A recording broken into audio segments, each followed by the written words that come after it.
नमस्कार, good morning, सुप्रभात। ओम श्री ब्रह्मानंदाय नमः। ओम श्री केशवानंदाय नमः। कैसे हैं आप सभी लोग? स्वागत है आप सभी लोगों का इस मॉर्निंग सेशन में। और आज हम लोग दो महत्वपूर्ण विषयों पर चर्चा करेंगे। एक, जैसा कि हमारी संविधान की जो नियमित कथा है उस पर हम लोग आगे चर्चा करेंगे। और आज का दिन बहुत महत्वपूर्ण है। आज 13 अप्रैल है। आज ही के दिन 13 अप्रैल 1919 को जलियांवाला बाग में एक बहुत भीषण हत्याकांड अंग्रेज़ों के द्वारा किया गया था। इसमें सैकड़ों की संख्या में भारतीय शहीद हुए थे। उसकी भी हम लोग चर्चा करेंगे ताकि इतिहास और उस दिन होने वाली घटनाओं से आप परिचित होते रहें। मैं एक बार आप सभी लोगों का परिचय करा दूं आज की चर्चा में। रोहित सिंह लोधी, लोधी गजेंद्र राजपूत, लोधी शैलेंद्र राजपूत, अनूप कुमार वर्मा, सर्वेश कुमार, निर्मल लोधी, कृष्णा सिंह लोधी, आर.के. राजपूत, स्वाति कौशल, कुलदीप सिंह राजपूत, कृष्णा सिंह लोधी, आर.के. राज, महेंद्र राजपूत, यश राजपूत, धीरज कुमार कासगंज, इंजीनियर शैलेंद्र लोधी, श्याम कुमार लोधी। तो थोड़ी देर हम लोग प्रतीक्षा करते हैं सभी लोगों के जुड़ने की और उसके बाद हम चर्चा करेंगे। आज का दिन बहुत महत्वपूर्ण है और आज हम विचार न रख करके जलियांवाला बाग के इतिहास के ऊपर चर्चा करेंगे। डॉक्टर चंद्रशेखर शास्त्री, रामकिशन राजपूत, डॉक्टर मोनू राजपूत, यशपाल सिंह, सचिन राजपूत, शिव मोहन लोधी जी पन्ना से, Om Shiv Verma, Naresh Babu Lodhi, good morning, Raju Mohan Lodhi, doctor Narayan Patel, good morning Narayan ji, Sunil Singh, Banda से लक्ष्य के राष्ट्रीय अध्यक्ष श्री धर्मपाल सिंह लोधी जी, रविंद्र सिंह राजपूत हमारे बीच में। रविंद्र सिंह से मैं यही उम्मीद करूंगा कि आप लोग थोड़ा पूर्वांचल में शिक्षा का प्रचार प्रसार में थोड़ा सा सहयोग करिए। लतेश सिंह लोधी, एडवोकेट सुमेर राजपूत, आयुष्मान लोधी, आनंद प्रकाश शायद संभवतः आज पहली या दूसरी बारी हमें दिखाई दे रहे हैं इस पर चर्चा में। Satpal Singh Rajput, good morning Satpal. चंद्र प्रताप सिंह, ये विद्यार्थी हैं। लोधी सुशील राजपूत उरई से हमारे बीच में हैं। लक्ष्य के प्रदेश उपाध्यक्ष डॉक्टर सोमेंद्र कुमार, लक्ष्य के प्रदेश उपाध्यक्ष उदय प्रताप सिंह, महेंद्र सिंह राजपूत, RBS लोधी राजपूत, R.के. लोधी, ध्रुव राजपूत झांसी से, उदय प्रताप सिंह, अवधेश लोधी सीतापुर से। अवधेश जी प्रणाम, नमस्कार। आप सभी लोग पूर्वांचल में बहुत अच्छा काम कर रहे हैं और इस मुहिम को आगे बढ़ाइए। अमर सिंह लोधी टीकमगढ़ से, गुड मॉर्निंग। अवनीश नरवरिया भिंड से, डॉक्टर सौरभ राजपूत एटा से हमारे बीच में। सीताराम लोधी टीकमगढ़ से, लोधी H. कुमार राजपूत इंदौर से, पूनम राजपूत, चलिए इंजीनियर B.के. राज, पंकज, विनीता राजपूत हमारे अमापुर से, ओमकार लोधी, धर्मेंद्र सिंह आज़ाद, लोधी लाला भैया सिंह, लाखन सिंह कुशवाहा जी हमसे बात करना चाह रहे थे और शायद कुशवाहा जी हमारी चर्चा में आ गए हैं, तो मुझे लगता है यहीं बातचीत हो जाएगी। अशोक लोधी तिरवा कन्नौज से, ओमकार लोधी, मनीष लोधी राजपूत, डॉक्टर सोमेंद्र कुमार, इंजीनियर दिनेश राजपूत गाजियाबाद से। मूलतः आप फिरोजाबाद के रहने वाले हैं और शिक्षा के लिए बहुत बड़ा कार्य करते हैं भारतवर्ष में। दिनेश पटेल, एडवोकेट उमेश राजपूत, भगवान सरन राजपूत, चलिए ऋषभ राजपूत,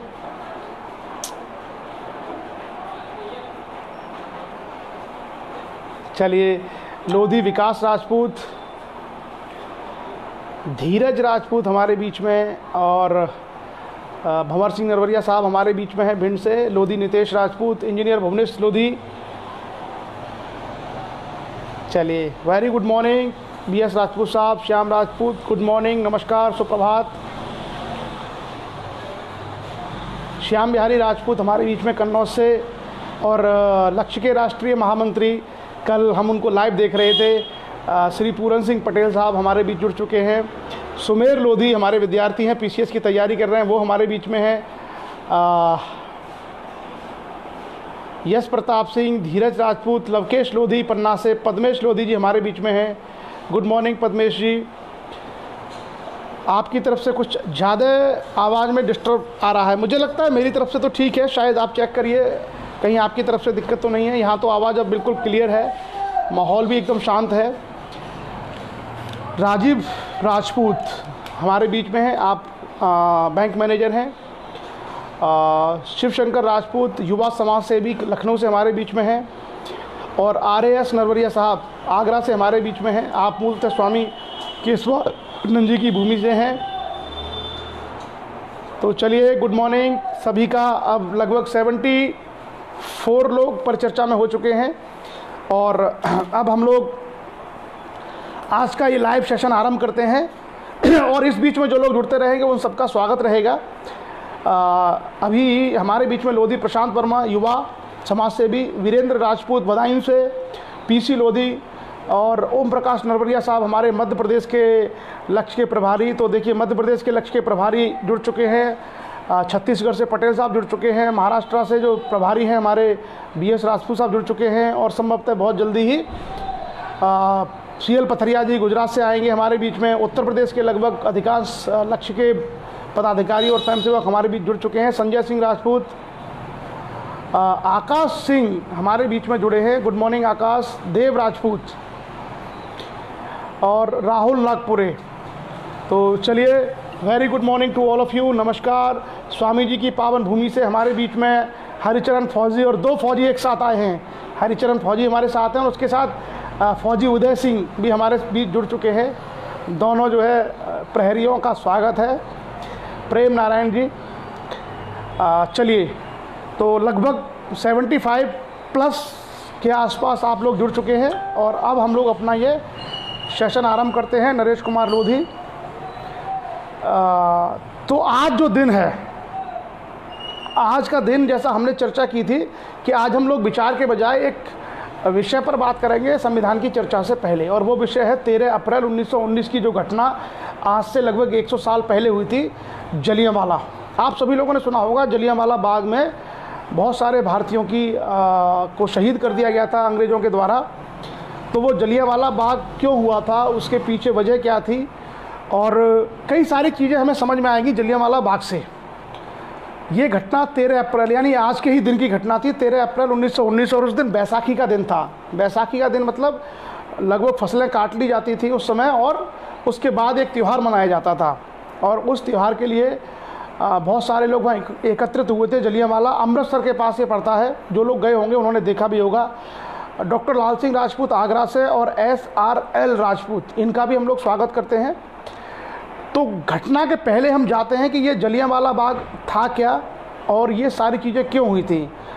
लोधी दिग्विजय सिंह जमासरा और अच्छा राजीव राजपूत जो हमारे बैंक मैनेजर हैं, आज उनका जन्मदिवस है, तो हम राजीव राजपूत जी को बहुत बहुत जन्मदिन की शुभकामनाएं देते हैं। पूरे लक्ष्य परिवार और हमारे लाइव सेशन में जुड़े हुए सभी लोगों की तरफ से आपको जन्मदिन की हार्दिक शुभकामनाएं। देवेंद्र पटेल जी, आपका भी स्वागत है इस पर चर्चा में।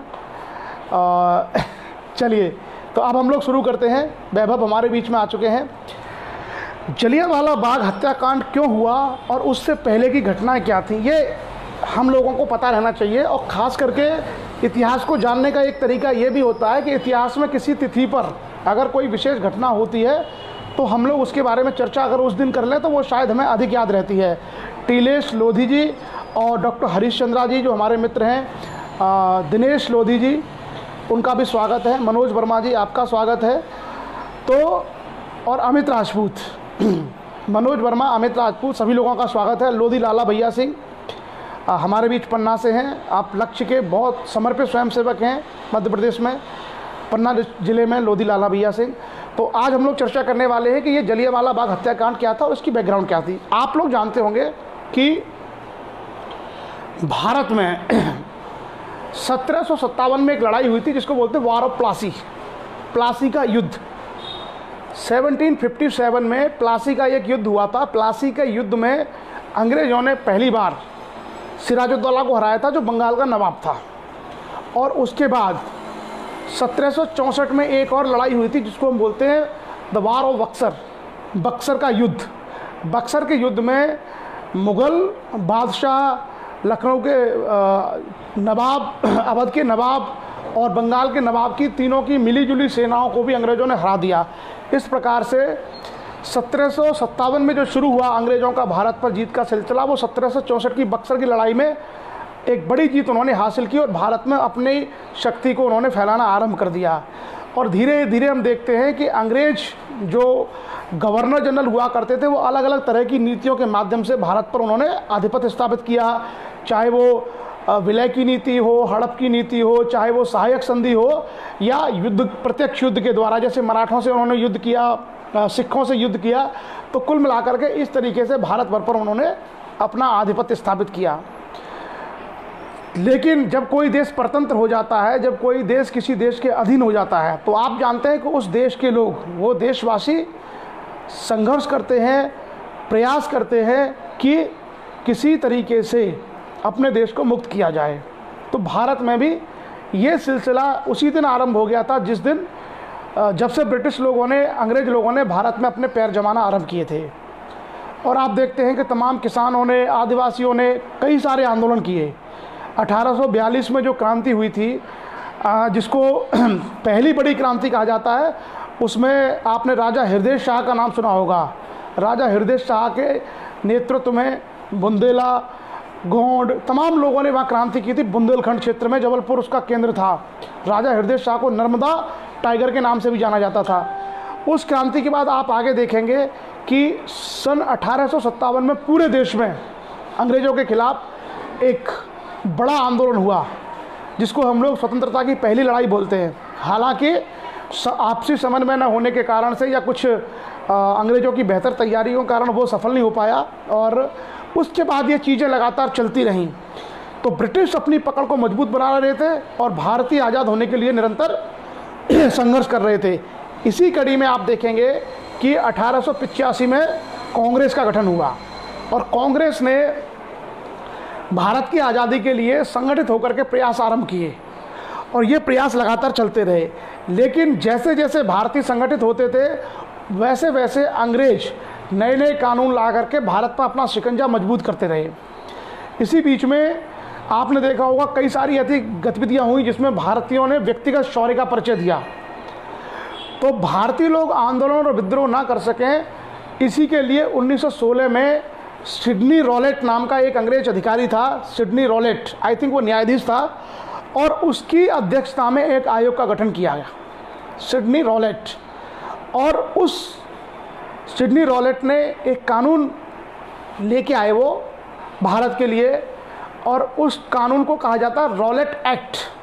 आप लोगों में से बहुत सारे लोगों ने शायद सुना होगा रॉलेट एक्ट। उस रॉलेट एक्ट की खासियत ये थी कि उसमें बिना दलील, बिना वकील, बिना अपील, यानी किसी भी व्यक्ति को गिरफ्तार किया जा सकता था। तो एक तरीके से भारतीयों को नियंत्रित करने के लिए कोई वो विद्रोह न करें, कोई वो आंदोलन न करें, उसके लिए वो कानून लेके आया गया ताकि बिना किसी दलील के, बिना किसी बात के किसी भी आदमी को गिरफ्तार किया जा सकता है। उस रॉलेट एक्ट के विरुद्ध, रॉलेट एक्ट क्या था, बेसिकली अलोकतांत्रिक था। और रॉलेट एक्ट एक तरीके से अलोकतांत्रिक एक्ट था और जो किसी भी देश के नागरिकों के लिए स्वीकार नहीं हो सकता। उसी के प्रतिरोध में भारत में लोगों ने विद्रोह करना शुरू कर दिया, जिसको कहा जाता है बिना दलील, बिना अपील, बिना वकील का कानून। और ज़्यादातर लोगों ने उसको काला कानून, ब्लैक एक्ट, काले कानून के रूप में उसकी संज्ञा दी। और आगे चल के आप देखेंगे कि उसके विरुद्ध पूरे भारत में एक ज़बरदस्त प्रतिक्रिया हुई। रॉलेट एक्ट के विरुद्ध भारत में एक बहुत ज़बरदस्त प्रतिक्रिया हुई और बम्बई इत्यादि में गांधी जी ने और तमाम पूरे देश भर में कांग्रेस और दूसरे संगठनों ने और पूरे भारतीयों ने मिलकर के उसका विरोध करना शुरू कर दिया। जगह जगह जुलूस, जगह जगह धरने, प्रदर्शन, ये सब आरंभ हो गए। उसी श्रृंखला में, उसी कड़ी में आप देखेंगे कि पंजाब में डॉक्टर सैफुद्दीन किचलू और डॉक्टर सत्यपाल, दो लोग थे, सैफुद्दीन किचलू और सत्यपाल। इन दो लोगों ने एक जुलूस का नेतृत्व किया और जलियांवाला बाग में एक बड़ी सभा का आयोजन किया गया। यह ऐतिहासिक पृष्ठभूमि यही है कि बैसाखी के दिन ही 1699 में गुरु गोबिंद सिंह ने खालसा पंथ की स्थापना की थी। तो उस दिन का बड़ा ऐतिहासिक महत्व था पंजाब में। तो और मेला भी लगता था बैसाखी का। तो बैसाखी के मेले में बहुत सारे लोग घूमने भी आए, महिलाओं के बच्चों के साथ में, और साथ ही साथ जो रॉलेट एक्ट था इसके विरोध में जलियांवाला बाग में लोग इकट्ठा हुए बड़ी संख्या में। तो जैसा कि अंग्रेज़ों की नीति थी, जब अंग्रेज़ों को लगता था कि लोग विद्रोह पर उतारू है, तो वहाँ पे एक उनका फौजी अधिकारी था, आर्मी का ऑफिसर था, जनरल आर डायर। 2 डायर थे, जनरल आर डायर और जनरल ओ डायर। तो जो आर डायर था, जनरल आर डायर वहाँ फौजी उसका नेतृत्व कर रहा था, वो गया। और जो पंजाब प्रांत का जो लेफ्टिनेंट गवर्नर था उसका नाम था जनरल ओ डायर। कई बार ये कॉम्पिटिशन एग्जाम में पूछा जाता है कि कौन से डायर की हत्या ऊधम सिंह ने की थी। तो 2 डायर थे।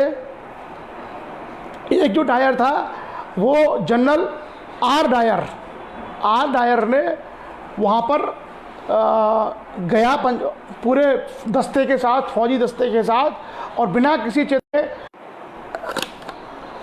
गवर्नमेंट रिकॉर्ड के अनुसार 350-400 लोगों की मृत्यु हुई, लेकिन अनाधिकारिक रूप से कहा जाता है कि मरने वालों की संख्या हज़ारों में थी। उसमें कोई रास्ता नहीं था जलियांवाला बाग में निकलने का, केवल एक संकरा रास्ता था और एक उसके अंदर कुआं था। तो लोगों ने बचने के लिए अपने आप को कुएं में कूदना शुरू कर दिया। तो ये कहा जाता है कि 150 लाश तो कुएं के अंदर से निकली। तो बहुत बड़ी संख्या में, अंग्रेज़ों के अनुसार तो सैकड़ों में, लेकिन अनऑफिशियल ये कहा जाता है कि हज़ारों लोग उसमें मारे गए। और उसकी फिर तीव्र प्रतिक्रिया हुई, उसके लिए आयोग बने। भारत सरकार ने एक आयोग बनाया, हंटर कमीशन, उसकी जांच के लिए। तो ये सारी चीज़ें हुई जलियांवाला बाग में। ये 13 अप्रैल 1919 की घटना थी। उसी की याद में प्रत्येक वर्ष उसका शहीदी दिवस हम लोग मनाते हैं। और पिछले साल संस्कृति मंत्रालय ने जलियांवाला बाग अधिनियम था, एक संशोधन अधिनियम पास किया है, जिसमें जो उसकी कमेटी थी उसको लेकर के कुछ प्रावधान किए गए हैं। तो जलियांवाला बाग राष्ट्रीय स्मारक संशोधन विधेयक। अब आगे चल के जो आप घटना देखेंगे कि जो ये जलियांवाला बाग कांड हुआ था 1919 में, उस समय सरदार भगत सिंह मेरे ख्याल से कितने रहे होंगे, 23 वर्ष की उम्र में शहीद हो गए थे वो 1931 में। तो लगा लो कितनी उनकी उम्र रही होगी, शायद 12-13 साल के रहे होंगे। तो जलियांवाला बाग से भगत सिंह जैसे युवाओं के मन को झकझोर दिया और वो लोग क्रांतिकारी रास्ते पर चल पड़े। उसके बाद ही आप देखेंगे कि बड़ी संख्या में भारत में क्रांतिकारी पैदा हुए। भगत सिंह, बटुकेश्वर दत्त, राजगुरु, सुखदेव, चंद्रशेखर आज़ाद, राम प्रसाद बिस्मिल, आपको अशफाक उल्लाह खां, रोशन सिंह, राजेंद्र लाहिड़ी, आपको तमाम लोग मिलेंगे उस पीरियड में। तो कुल मिलाकर के भारत के जनमानस को झकझोर के रख दिया था उस बीभत्स हत्याकांड ने। और उसी की वर्षी में प्रतिवर्ष, जैसा कि रविन्द्रनाथ टैगोर थे, उन्होंने अपनी नाइटहुड की उपाधि वापस कर दी, तमाम प्रक्रियाएं भारत की तरफ से हुई। तो वहाँ हम लोग देख सकते हैं कि जलियांवाला बाग ने किस तरीके से भारत के इतिहास की दिशा को और दशा को बदलने का कार्य किया। आज भी लोग जाते हैं वहाँ शहादत को नमन करने, बहुत सारे लोग वहाँ जाते हैं, और एक तरीके से भारतीयों के लिए वो तीर्थ स्थल के रूप में विकसित हो गया है जलियांवाला बाग। तो आज का हमारा इतिहास ये है। और एक और चीज़ मैं यहाँ आपसे कहना चाहूँगा, जो लोगों के मन में जो चीज़ें नेगेटिव भरी हुई है, जैसा मैंने कहा कि सैफुद्दीन किचलू जो एक मुसलमान थे, उन्होंने उस आंदोलन का नेतृत्व किया था अंग्रेज़ों के विरुद्ध। भारत में यदि आप देखेंगे तो जब 1857 की लड़ाई हुई थी, मैं ये चर्चा इसलिए करना चाह रहा हूँ कि हमारे समाज के कुछ युवाओं में बहुत ज़्यादा विकृत मानसिकता भर गई है और वो अपने मूल जो स्वभाव है उससे विचलित हो रहे हैं। उनके अंदर धर्मांधता गहरी होती जा रही है, मानसिकताएं विकृत हो रही हैं, और किसी भी समाज के युवाओं के लिए बहुत खतरनाक है। 1857 का जब पहला विद्रोह हुआ था, 1857 के विद्रोह से पहले अगर 1842 की हम लोग क्रांति पर जाएं, जो चंबल संभाग, जो जबलपुर संभाग में हुई थी, जहाँ पर हमारे समाज के लोगों ने बड़ा नेतृत्व किया था। आपको बताऊं, अगर आप उसकी डिटेल में जाएंगे तो आप पाएंगे कि गौंड, हमारे अपने समाज के लोग, बुंदेला लोग और मुस्लिम लोग बड़ी संख्या में उस क्रांति में शामिल थे अंग्रेज़ों के खिलाफ। तो जिसके भी माइंड में, दिमाग में जहर भरा हुआ है, वो निकाल दे धर्म के आधार का। दूसरा, आप देखेंगे कि 1857 का जब विद्रोह हुआ था, 1857 की जब क्रांति हुई थी, आज़ादी की पहली लड़ाई, तो उसमें आप देखिए कौन थे? बहादुर शाह जफ़र उसके नेतृत्व करता थे। बहादुर शाह जफ़र जो मुग़ल बादशाह थे, वो उसका नेतृत्व कर रहे थे। आप देखिए लखनऊ में उसका नेतृत्व कौन कर रहा था? बेगम हज़रत महल। तो जो सोशल मीडिया के माध्यम से और तमाम तरीके से जो लोग भारत को नहीं समझते हैं, उनके दिमाग में जो धर्म की चीज़ें चल रही हैं कि आजकल मैंने देखा है, जरा सी कोई घटना हो जाती है और हमारे समाज के ऐसे युवा जिनको मैं पढ़ा लिखा नहीं मानता, जो हाई स्कूल इंटर हैं, सेमी लिटरेट है, एजुकेशन के नाम पर कुछ नहीं है, भड़काऊ धार्मिक पोस्ट डालते हैं। आप देखिए, इस देश के लिए शहीद हुए अशफाक उल्लाह खां, 1857 की क्रांति का मूल नेतृत्व भारत में मुसलमानों के हाथों में था। क्या वो राष्ट्र के लोग नहीं थे? आप देखिए, हमारा जो जबलपुर संभाग में जो बुंदेलखंड का जो विद्रोह हुआ था 1842 में, जिसमें राजा हृदय शाह थे, हृदय शाह के साथ कौन लोग थे? उसका स्टडी करिए आप लोग।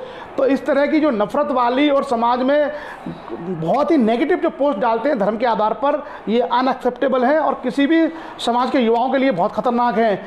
मैं इस चर्चा के माध्यम से सभी लोगों से कहना चाहूँगा कि आप अपने आप को रिविजिट करो, अपने आप का मूल्यांकन करो। अगर आपके अंदर ये विकृत मानसिकताएं आ रही हैं तो आप अपने लिए बहुत नेगेटिव व्यक्ति बन रहे हो। इस तरह की चीज़ें कभी नहीं आनी चाहिए। इस देश को बनाने में जैन हो, बौद्ध हो, हिंदू हो, मुस्लिम हो, सिख हो, ईसाई हो, सब लोग योगदान करते हैं अपने हिसाब से। और जो पीढ़ियों से भारत में रहता है वो उसकी मिट्टी यही है। कुछ लोग गलत हर जगह हो सकते हैं, हर धर्म में, हर जाति में होते हैं कुछ लोग गलत। इसके आधार पर ये नहीं है कि हम अपने अंदर उस पूरी चीज़ को लेकर के एक धारणा बना लें और नेगेटिव चीज़ें हम लोग फैलाना शुरू कर दें। ये बहुत ही खतरनाक है। इससे आपकी रचनात्मकता खत्म हो जाएगी और इसका आपको सामाजिक, राजनीतिक, आर्थिक बहुत बड़ा नुकसान होगा व्यक्तिगत के अलावा। तो मैं सभी लोगों से ये अपील करूंगा कि आप इस तरह की चीज़ें ना करें। आप देखिए चंद्रशेखर आज़ाद के साथ कौन लोग थे? रोशन सिंह, राजेंद्र लाहिड़ी, अशफाक उल्लाह खां, ये कौन लोग थे? ये आप लोगों ने जाना है? इस देश के लिए बनने वाले कौन लोग थे? शायद डॉक्टर सैफुद्दीन उसका आंदोलन का नेतृत्व कर रहे थे, जलियांवाला बाग का अंग्रेजों के खिलाफ। तो हम सब लोगों को ये सारी बातें बहुत गहराई से, क्योंकि मुझे बड़ा दुख होता है कि जितना हम लोग शिक्षा का प्रसार पूरे देश में कर रहे हैं, हम संविधान को लेकर के पूरे देश में चर्चा कर रहे हैं कि संविधान नागरिकता के रूप में हमारी परिभाषा करता है, हम लोगों के अंदर समानता, भाईचारा, ये सब होना चाहिए। और हमारे ही समाज के लोग बहुत ही नेगेटिव चीज़ें सोशल मीडिया पर, टीवी न्यूज़ से लाके कट कॉपी पेस्ट, किसी पार्टी का एजेंडा है, किसी पॉलिटिकल पार्टी का एजेंडा है, उसके शिकार हो जाते हो। पॉलिटिकल पार्टी चाहती है ये हो और आप उसी की पोस्ट को ला करके आप उसको सोशल मीडिया पर चलाना। मैं तो अनफ्रेंड कर देता हूँ, मैं बिल्कुल ऐसे लोगों को अनफ्रेंड कर देता हूँ जो समरसता के खिलाफ काम करते हैं। और मैं ये चाहता हूँ कि आपके दिमाग में कोई जहर ना घोले, आप लोग भी ऐसे लोगों से सचेत रहें और कम से कम समाज के ग्रुप से इमीडिएटली आप उनको बाहर करें, समाज के ग्रुप से उनको तत्काल बाहर करें। 1965 में जो युद्ध हुआ था, आपको पता है उसमें परमवीर चक्र किसे मिला था? वीर अब्दुल हमीद को। तो भाई लोगों, बस मैं आप लोगों से यही कहता हूँ कि इस तरह की मेंटलिटी जो हमारे युवाओं के ऊपर थोपी जा रही है, वो युवा अधकचरे हैं। उनकी एजुकेशन के नाम पर वो हाई स्कूल इंटर पास हैं, उनको नहीं पता कि उसकी गहराई क्या है, उनको नहीं मालूम कि शिक्षा के मूल्य क्या होते हैं। ऐसे हाई स्कूल इंटर पास 18-20 साल के लड़के भावावेश में आकर के धर्मांधता की, कट्टरता फैलाने वाली, विद्वेष फैलाने वाली पोस्ट लगातार डालते रहते हैं। हम लोगों को, पढ़े लिखे लोगों को इसको कर्टेल करना चाहिए, इसको रोकना चाहिए और ऐसे युवाओं को समझाना चाहिए। और मैं तो ये कहता हूँ कि स्ट्रिक्ट एक्शन लो ऐसे लोगों के खिलाफ, क्योंकि इनकी वजह से बहुत बड़ा नुकसान पूरे समाज को होता है। आप जानते हैं, मैं हालांकि ये चर्चा नहीं करना चाहता, आप ये समझना, मैं सिर्फ आपको इशारे में बता रहा हूँ, हमारे समाज का, राजनीति का सबसे बड़ा नुकसान धर्मांधता से हुआ है। आप लोगों में से अगर कुछ अच्छे बुद्धिजीवी होंगे तो समझ गए होंगे, धर्मांध लीडरशिप ने हमारे समाज का बहुत बड़ा नुकसान किया है। और आज भी हमें वैश्विक मूल्यों के अनुसार, अगर हम लोग संविधान के अनुसार चलें, समानता के आधार की बात करें, न्याय की बात करें अपने हम लोग संवैधानिक अधिकारों को लेकर सजग रहें, शिक्षा की हम लोग बात करें, रोजगार के प्रति हम लोग उन्मुख हों, तो हमारे समाज बहुत प्रोग्रेस कर सकते हैं, हम लोग बहुत आगे बढ़ सकते हैं। लेकिन हम लोगों में जो नेगेटिव और वो ऐसे लोग होते हैं जिनको अपनी चीज़ों को स्थापित करना है। जैसे कल मैंने एक कोट पढ़ी थी कि कोई भी धर्मगुरु या कोई भी पॉलिटिकल लीडर जो धर्म की बात करके आपके अंदर डर पैदा कर रहा है, मुझे लगता है सुनील सिंह जी ने जो ही शेयर की थी, सुनील सिंह हमारे बांदा के, उन्होंने शायद हरिशंकर पारसाई की एक लाइन शेयर की थी कि कोई भी व्यक्ति मौलाना है, पुजारी है, नेता है, वो अपने अगर आपको डर दिखा रहा है तो इसका मतलब है वो अपनी कंपनी की टॉर्च आपको बेचना चाहता है। वो अगर आपको डर दिखा रहा है, किसी चीज़ का, धर्म का डर दिखा रहा है, तो ये मान के चलो कि वो अपनी कंपनी की टॉर्च आपको बेचना चाह रहा है ताकि आप उसके पीछे पीछे अंधे होकर घूमते रहो। तो ये एक खतरनाक सिम्टम है, इसलिए मैंने इसकी चर्चा की। हम सब लोगों को इन सब चीज़ों से बहुत दूर रहने की आवश्यकता है। आप पढ़ लिख के इंजीनियर बन गए, आप पढ़ लिख के डॉक्टर बन गए, उसके बाद भी अगर भारतीय को आप भारतीय नहीं समझ पाए तो आपकी पूरी एजुकेशन बेकार है। आप पढ़ लिख करके आईएएस बन गए, पढ़ लिख करके आप साइंटिस्ट बन गए, लेकिन आप भारत के लोगों को ये देखते हो कि फला जाति का है या फला धर्म का है या फलाना क्षेत्र का है या इसका रंग ऐसा है, तो आप समझ लो आपकी शिक्षा में बहुत बड़ी खामी है। आपके पास साइंटिस्ट का, आईएएस का, इंजीनियर का पद है, लेकिन आप देश के सामान्य नागरिक नहीं बन पाए। आपके पास सामान्य समझ, मानवता विकसित नहीं हो पाई, और ऐसी एजुकेशन किसी भी कार्य की नहीं है। हम लोगों का एक प्रयास ये भी होना चाहिए, मेरे विचार कुछ समाज के अधिकारियों से नहीं मिलते हैं, आप समझ सकते हो, केवल इसी वजह से मैं किसी भी कीमत पर धर्मांधता को एक्सेप्ट नहीं कर सकता। मैं किसी भी तरीके से, हमारे समाज के युवा अगर धर्म के नाम पर कुएं में कूदना चाह रहे हैं तो हम लोग उसको एक्सेप्ट नहीं कर सकते, मैं तो समर्थन नहीं कर सकता। इसलिए समाज के बहुत सारे पॉलिटिकल लीडर और समाज के बहुत सारे अधिकारी मुझे पसंद नहीं करते। अपनी एक स्पष्ट सोच है भाई, हम लोगों के बीच में मानव के आधार पर सोचें, हम लोगों के बीच में भारतीय के आधार पर सोचें, हम लोगों के बीच में नागरिक के आधार पर सोचें। अगर हम किसी से नफरत करते हैं, हम किसी से घृणा करते हैं, तो आप यकीन मान के चलिए कोई आपसे घृणा करेगा, और कोई अगर आपसे घृणा करेगा, आप किसी से घृणा करोगे तो घृणा का परिणाम टकराव होगा, और टकराव में हमेशा विनाश होता है, टकराव में हमेशा पतन होता है, टकराव में हमेशा चीज़ें समाप्त होती हैं। इस दुनिया को, इस समाज को टकराव की नहीं, एक दूसरे को समझने की ज़रूरत है। आज मान लीजिए हम लोग अफसर बनके और हम लोग अपनी अफसरशाही दिखाएं कि नहीं, हम किसानों के बीच में नहीं जाएंगे, हम गांव के लोगों के लिए काम नहीं करेंगे, हम गांव के बच्चों को मोटिवेट नहीं करेंगे, तो हमारा पढ़ लिख करके संविधान को जानने का क्या अर्थ रह गया। अगर नौकरी करनी थी तो कोई भी प्राइवेट कंपनी में जाकर के, मल्टीनेशनल कंपनी में नौकरी कर लेते, अगर पैसा और तनख्वाह और आराम चाहिए था तो। नहीं, शिक्षा का ग्रहण करने का आपका सबसे बड़ा अर्थ ये होता है कि आपसे जो लोग बहुत पीछे रह गए, बहुत कमज़ोर लोग हैं, जिनके पास समझ नहीं है, जिनके पास संसाधन नहीं है, आप जाकर के वास्तविक और सही बातें उनको बताओ, उनका आप मार्गदर्शन करो। और दुनिया भर के महापुरुष कहते चले आए हैं, आप दुनिया भर के महापुरुषों को देखिए, अधिकांश महापुरुषों ने किसकी बात की है? न्याय की, प्रेम की, करुणा की, बंधुत्व की, यही बात की है ना। और जो लोग भगवान को मानते हैं वो भी देख लें, ईश्वर क्या कहता है। कभी आपने देखा कि ईश्वर राक्षस है, ईश्वर विनाशक है, ईश्वर सब में भेदभाव करता है, ईश्वर सबको डिस्ट्रॉय करता है? नहीं। जो लोग भगवान को मानते हैं वो ईश्वर के क्या गुण देखते हैं? ईश्वर करुणामय है, ईश्वर प्रेममय है, ईश्वर समानता का भाव रखता है, ईश्वर दयालु है, ईश्वर दाता है। यही लोग हम बात करते हैं ना। तो कम से कम जो लोग धर्म की, धर्मांधता की पोस्टें डालते हैं, उनको वहाँ से समझना चाहिए कि जब आप भगवान को मानते हैं और भगवान के बारे में आपका कॉन्सेप्ट ये है कि ईश्वर सर्वदाता है, ईश्वर सर्वज्ञ है, ईश्वर दयालु है, तो जब दयालु है, सर्वज्ञ है, सर्वदाता है, तो सबके साथ बराबरी का व्यवहार करेगा। ये जो सारी चीज़ें हैं ये सब नहीं होनी चाहिए, और इसीलिए मैंने इस टॉपिक में ये चीज़ें ऐड की। हम लोगों को, हमारी जो वर्तमान पीढ़ी है, वर्तमान पीढ़ी नहीं, 1990 से बता रहा हूँ मैं, 1990 से लेकर के अब तक हम लोग बहुत बड़े नेगेटिव और गुमराह के रास्ते पर हैं, बहुत गलत रास्ते पर हैं। और कुछ लोगों ने ज़रूर प्रयास किया है, और जब तक आपके पास साइंटिफिक टेम्पर नहीं होगा, जब तक आप वैज्ञानिक दृष्टि से नहीं सोचेंगे, तब तक आप सही रास्ते पर नहीं आ सकते। 1990 और बल्कि 85-86 से पूरे के पूरे समाज एक अंधकार में रास्ते की ओर चला गया, जहाँ से बहुत बड़ा नुकसान हुआ है। कुछ लोगों को लगता होगा कि पॉलिटिकल फ़ायदा हुआ है, लेकिन आप देखना उसके कितने बड़े आपने कीमत चुकाई है, सामाजिक हो, आर्थिक हो, राजनीतिक हो, शिक्षा के क्षेत्र में हो।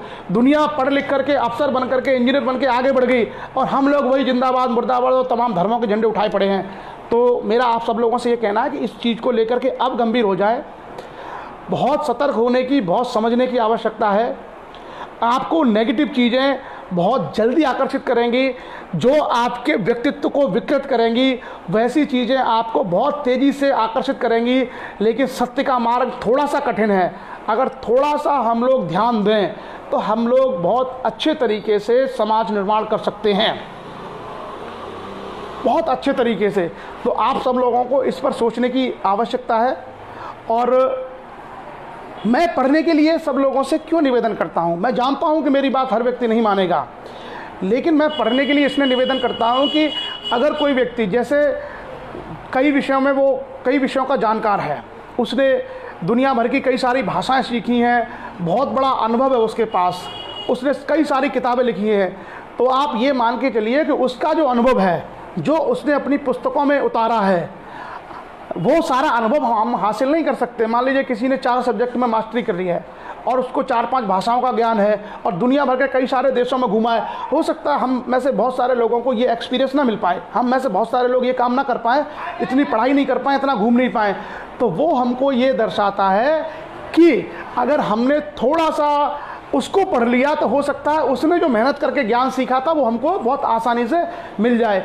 इसलिए मैं सभी लोगों से निवेदन करता हूं कि हम लोग अनावश्यक पॉलिटिकल पार्टी के एजेंडे को कॉपी पेस्ट करने के बजाय कुछ अच्छे समझदार भले लोगों को, विद्वान लोगों को पढ़ लें, तो घर बैठ करके 4 घंटे में हम उसके 10 साल के जीवन में जो उसने संघर्ष और मेहनत की है उसको समझ सकते हैं।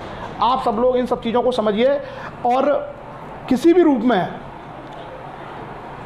भी रूप में हम लोग कम से कम युवा पीढ़ी को, आप ये बताइए, आप लोग ये मान के चलते हैं कि एक मैं आपको एग्जांपल दे रहा हूँ, जो हमारा कंटेम्प्रेरी हिस्ट्री है, कंटेम्प्रेरी हिस्ट्री मतलब हमारा जो समकालीन इतिहास है, अगर इसको आप आज 2020 है, 1920 से लेकर के 2020 का अगर आप हिस्ट्री सर्च कर लें 100 साल का, 100 साल में आप पाएंगे कि स्वामी ब्रह्मानंद जी हमारे समाज की सबसे बड़ी विभूति हैं।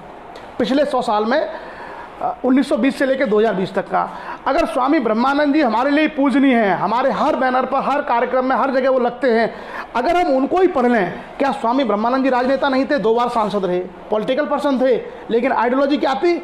आइडियोलॉजी में वो कहते हैं कि जो दबे कुचले वंचित लोग हैं इनको न्याय दो, इनको व्यवस्था में ऊपर लेके आओ और धर्म का, अंधविश्वास का, पाखंडों का, सबका विरोध करो। ये जो स्वामी जी की सोच थी कि जो अंधविश्वास, पाखंड है, ये आप उनके स्पीच में देख लो, उनके कार्यों में देख लो, पार्लियामेंट में वो बातें बोल के गए। तो हम सब लोगों को कम से कम अपने ही महापुरुषों से सीख लेना चाहिए कि वो किस तरीके से समाज निर्माण करना चाहते थे। बहरहाल आज की हमारी चर्चा यहीं पर। और एक और चीज़, जैसा मैंने कहा कि जो 2 जनरल डायर थे, एक जनरल डायर था जिसने गोली चलाई थी, जो आर्मी को लीड कर रहा था, और एक वहाँ का लेफ्टिनेंट गवर्नर था पंजाब का, जिसका नाम था जनरल ओ डायर। तो 1944 में एक आदमी था ऊधम सिंह, आपने सुना होगा। ऊधम सिंह ने जाकर के जो लेफ्टिनेंट गवर्नर था पंजाब का, उसकी लंदन में हत्या कर दी थी 1940 में। ऊधम सिंह ने जो लेफ्टिनेंट गवर्नर था O Dyer, general O Dyer, उसकी हत्या कर दी थी।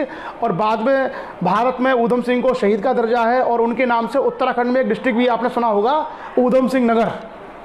तो कुल मिलाकर के ये हमारी चर्चा रही आज की रॉलेट एक्ट, जलियांवाला बाग और ऊधम सिंह के ऊपर। और उसके बाद आगे अब हम लोग संविधान की अपनी कथा की चर्चा करते हैं। कल मुझे बड़ा अच्छा लगा, पूरन सिंह पटेल साहब हमारे लाइव आए, कई सारे लोगों ने, हमारी लक्ष्य राष्ट्रीय टेक्निकल टीम में इंजीनियर रवि सिंह हैं, वो लाइव आए। तो अच्छा लगता है कि आप सभी लोग कम से कम ये इंस्पिरेशन लोगों को मिल रही है कि हम सब लोगों को समाज हित में अपनी बातें रखनी चाहिए, अपनी जो नॉलेज है वो शेयर करनी चाहिए, और हमेशा ऑथेंटिक साइंटिफिक वे में हम लोगों को डिस्कशन, परिचर्चाएं करनी चाहिए। आप ये समझ के चलिए कि जो वास्तविकता है, उस वास्तविकता आकाश की तरह है। आकाश क्या है? आकाश रियलिटी है, और जो बादल है वो बादल कभी है या नहीं है। तो वास्तविकता के आड़े में जब बादल आता है कुछ समय के लिए रहता है, इसलिए हो सकता है उस समय उसको लोग एक्सेप्ट नहीं करें, लेकिन लंबे समय में जाकर के रियलिटी जो वास्तविकता वही स्थापित होती हैं। तो कई बार हो सकता है कि आपकी चीज़ों को, आपकी बातों को, आपकी जो है सोच को लोग एक्सेप्ट नहीं करें। जैसा कि हम खुद जानते हैं इस बात को। जो बात हम लोग करते हैं समाज के बीच में, समाज को एजुकेशन के अलावा जो मोरल टीचिंग हम लोग करते हैं, that is for 50 years ahead. हम लोग जो बातें करते हैं 50 साल आगे की। मैं जितना रिसर्च करता हूँ उस रिसर्च में 50 साल आगे की कल्पना करता हूँ कि 50 ईयर्स के बाद क्या होगा। तो आज के समय में बहुत मुश्किल है लोगों को स्वीकार कर पाना। जब मैं 50 साल आगे का शोध कर रहा हूँ कि 50 साल में हमारी सामाजिक, आर्थिक, राजनीतिक परिस्थितियाँ क्या होंगी, हमारे समाज का स्तर क्या होगा, तो उस 50 ईयर्स की परिकल्पना में मैं बहुत परिश्रम, बहुत मेहनत लगाता हूँ। लेकिन आज के समय की युवा पीढ़ी को 50 साल आगे की चीज़ें समझना बहुत मुश्किल है। और ख़ास करके हमारी वो पीढ़ी जिसकी उम्र 70 साल है, 60 साल है, यानी जो ऑलरेडी इतने पुराने हैं, वो लोग आज से 50 साल पहले की चीज़ों को एक्सेप्ट नहीं करेंगे, क्योंकि वो 50 साल पीछे की चीज़ों को मानते चले आ रहे हैं। तो ये एक सामाजिक संघर्ष है, ये एक सोशल कॉन्फ्लिक्ट है। लेकिन मुझे भरोसा है, मुझे उम्मीद है कि इस समाज का युवा समझेगा। जो नई पीढ़ी है, जो पढ़ी लिखी पीढ़ी है, जो तर्क करना जानती है, जिसके पास वैज्ञानिक सोच है, वो युवा पीढ़ी इस सत्य को, इस वास्तविकता को स्वीकार करेगी। बहरहाल अब हम आगे बढ़ते हैं और आज हम लोग चर्चा करते हैं संविधान की। और संविधान पर अरे आज तो बड़ा अच्छा, आज तो 104 प्लस मेंबर्स दिखा रहे हैं। काफ़ी लोगों को शायद ये चीज़ें पहुंची हैं। तो पुनः आप सब लोगों का स्वागत है। मंडे का दिन है, फिर भी 104 लोग हैं पर चर्चा में। तो संविधान पर हमने कल चर्चा की थी धन विधेयक तक। आज हम लोग जो महत्वपूर्ण चर्चा करेंगे वो बजट की चर्चा करेंगे। आप सब लोगों ने बजट का नाम सुना होगा और हर साल फरवरी के अंतिम दिन बजट आता है।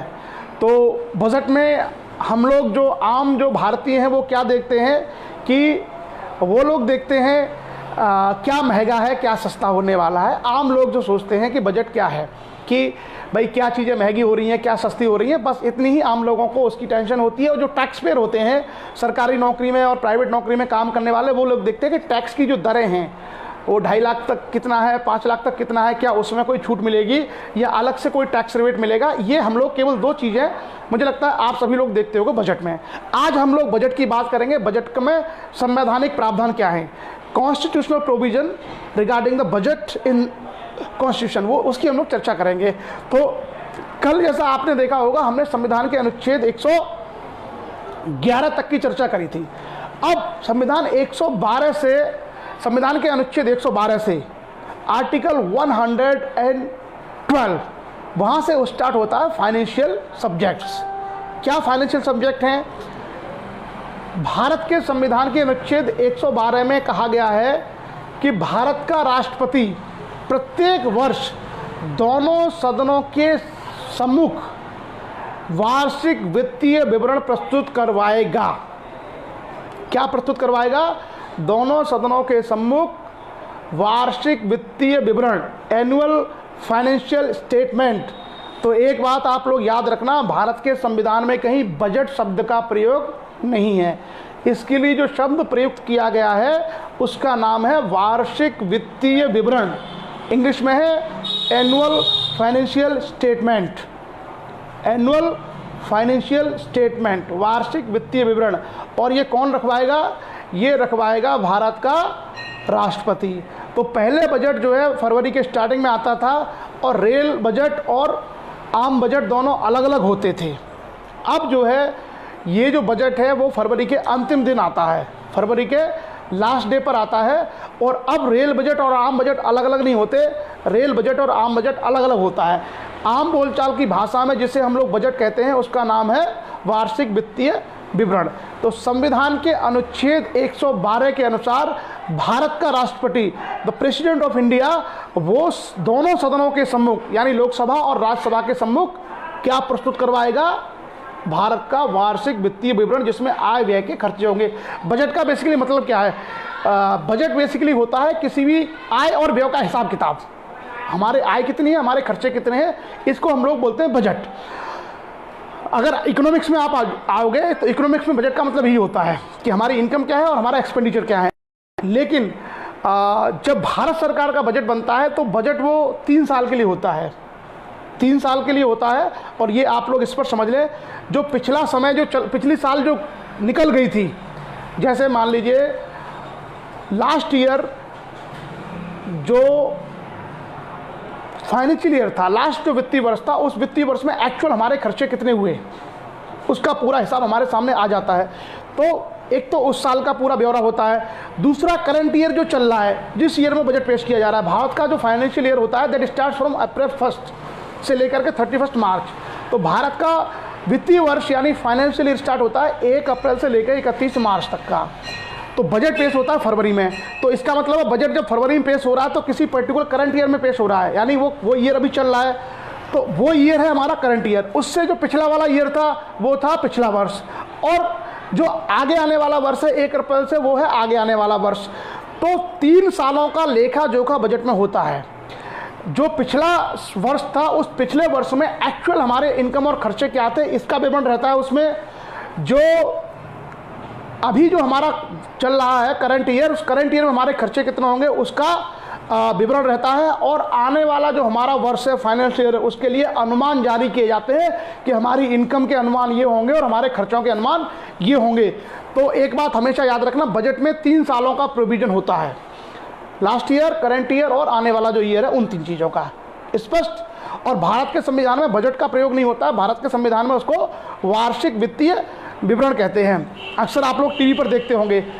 बजट की पूरी जो प्रक्रिया है मैं आपको संवैधानिक प्रावधान यहाँ बताऊंगा, और जब कभी इकोनॉमिक्स पढ़ाऊंगा, मैं इकोनॉमिक्स पे जब मैं सेशन लूँगा तो मैं आपको बजट बनाना सिखाऊंगा कि बजट बनाते कैसे हैं, क्योंकि वो एक्चुअली इकोनॉमिक्स का पार्ट है तो ज़्यादा अच्छा लगता है। तो जब कभी हम इकोनॉमिक्स स्टार्ट करेंगे तो उसमें बजट में एक एक जो मद होती है कि राजकोषीय घाटा क्या है, फिस्कल डेफिसिट क्या है, बजटरी घाटा क्या है, प्राइमरी डेफिसिट क्या है, और टैक्सेशन रेवेन्यू क्या है, नॉन टैक्स रेवेन्यू क्या है, ये जो सारी चीज़ें हैं इसकी चर्चा हम लोग इकोनॉमिक्स वाले पोर्शन में करेंगे। हो सकता है अगर हम लोगों को समय मिलता रहे, तो मेरी तो इच्छा है कि हम लोग पढ़ते ही रहेंगे, तो तब हम लोग उसकी चर्चा करेंगे बजट को बनाते कैसे हैं। अभी हम लोग क्योंकि संविधान की बात कर रहे हैं तो संविधान में जो लिखा हुआ है और संविधान की जो प्रोविजन है उस पर हम लोग डिटेल डिस्कशन करेंगे।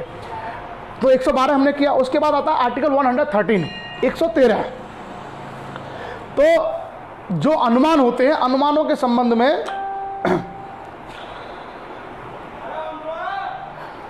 जितने भी हमारे खर्चे हैं प्रक्रिया में, उसमें क्या होता है कि भारत की एक संचित निधि होती है जिसको हम लोग बोलते हैं कंसोलिडेटेड फंड ऑफ इंडिया।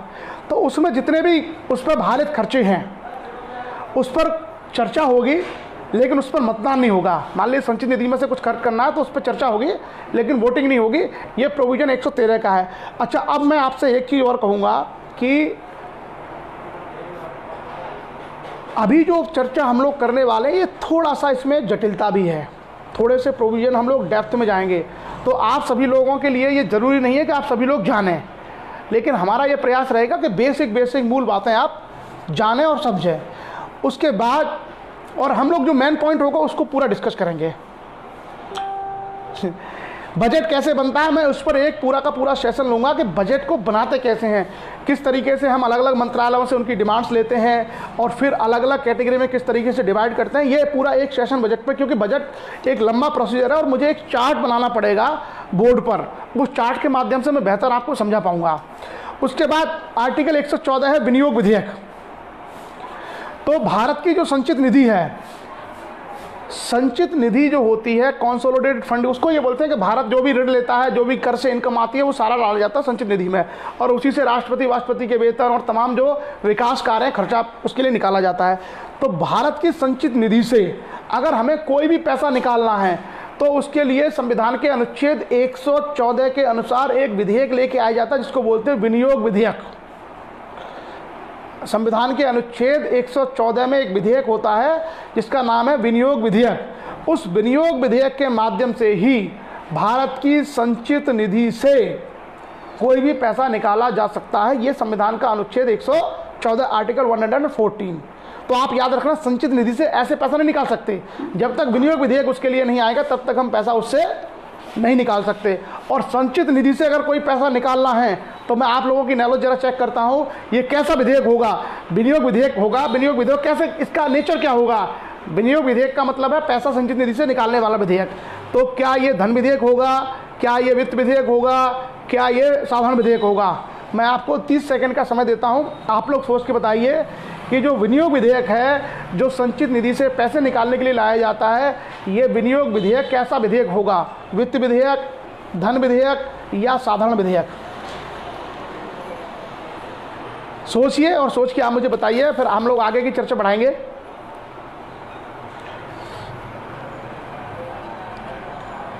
विनियोग विधेयक का नेचर कैसा होगा? कल हम लोगों ने चर्चा की थी। यश प्रताप सिंह का कहना सिंपल, लोधी रवि राजपूत का कहना मनी बिल। लोधी रवि राजपूत का आंसर इज करेक्ट, सुशील लोधी का आंसर इज करेक्ट। कल हमने जब धन विधेयक की चर्चा की थी, आपको याद होगा संविधान का अनुच्छेद 110, तो उसमें आर्टिकल 110 में हमने चर्चा की थी कि कोई भी कर लगाना, किसी कर को हटाना, उसकी दरों में परिवर्तन करना या भारत की संचित निधि से कुछ भी खर्चा करना, वो सारे के सारे विधेयक कैसे होते हैं? धन विधेयक, मनी बिल। तो जो विनियोग विधेयक है वो क्या है? भारत की संचित निधि से पैसे निकालने का विधेयक है। तो वो क्या होगा? वो कंपल्सरीली धन विधेयक होगा। तो आप में से सभी लोगों ने सही जवाब दिया है, लगभग एक दो लोगों को छोड़ करके। अब आप सभी लोगों का साधुवाद। अगर हम देखें तो किस किसने जवाब दिया है? सुशील लोधी ने जवाब दिया है, लोधी रवि राजपूत, उसके बाद भगवान शरण राजपूत जी, ओम प्रकाश राजपूत जी, राजीव राजपूत जी, रविंद्र सिंह राजपूत, रेखा राजपूत ने कहा है सरकारी विधेयक। वो रेखा जी आपको करेक्ट करना पड़ेगा।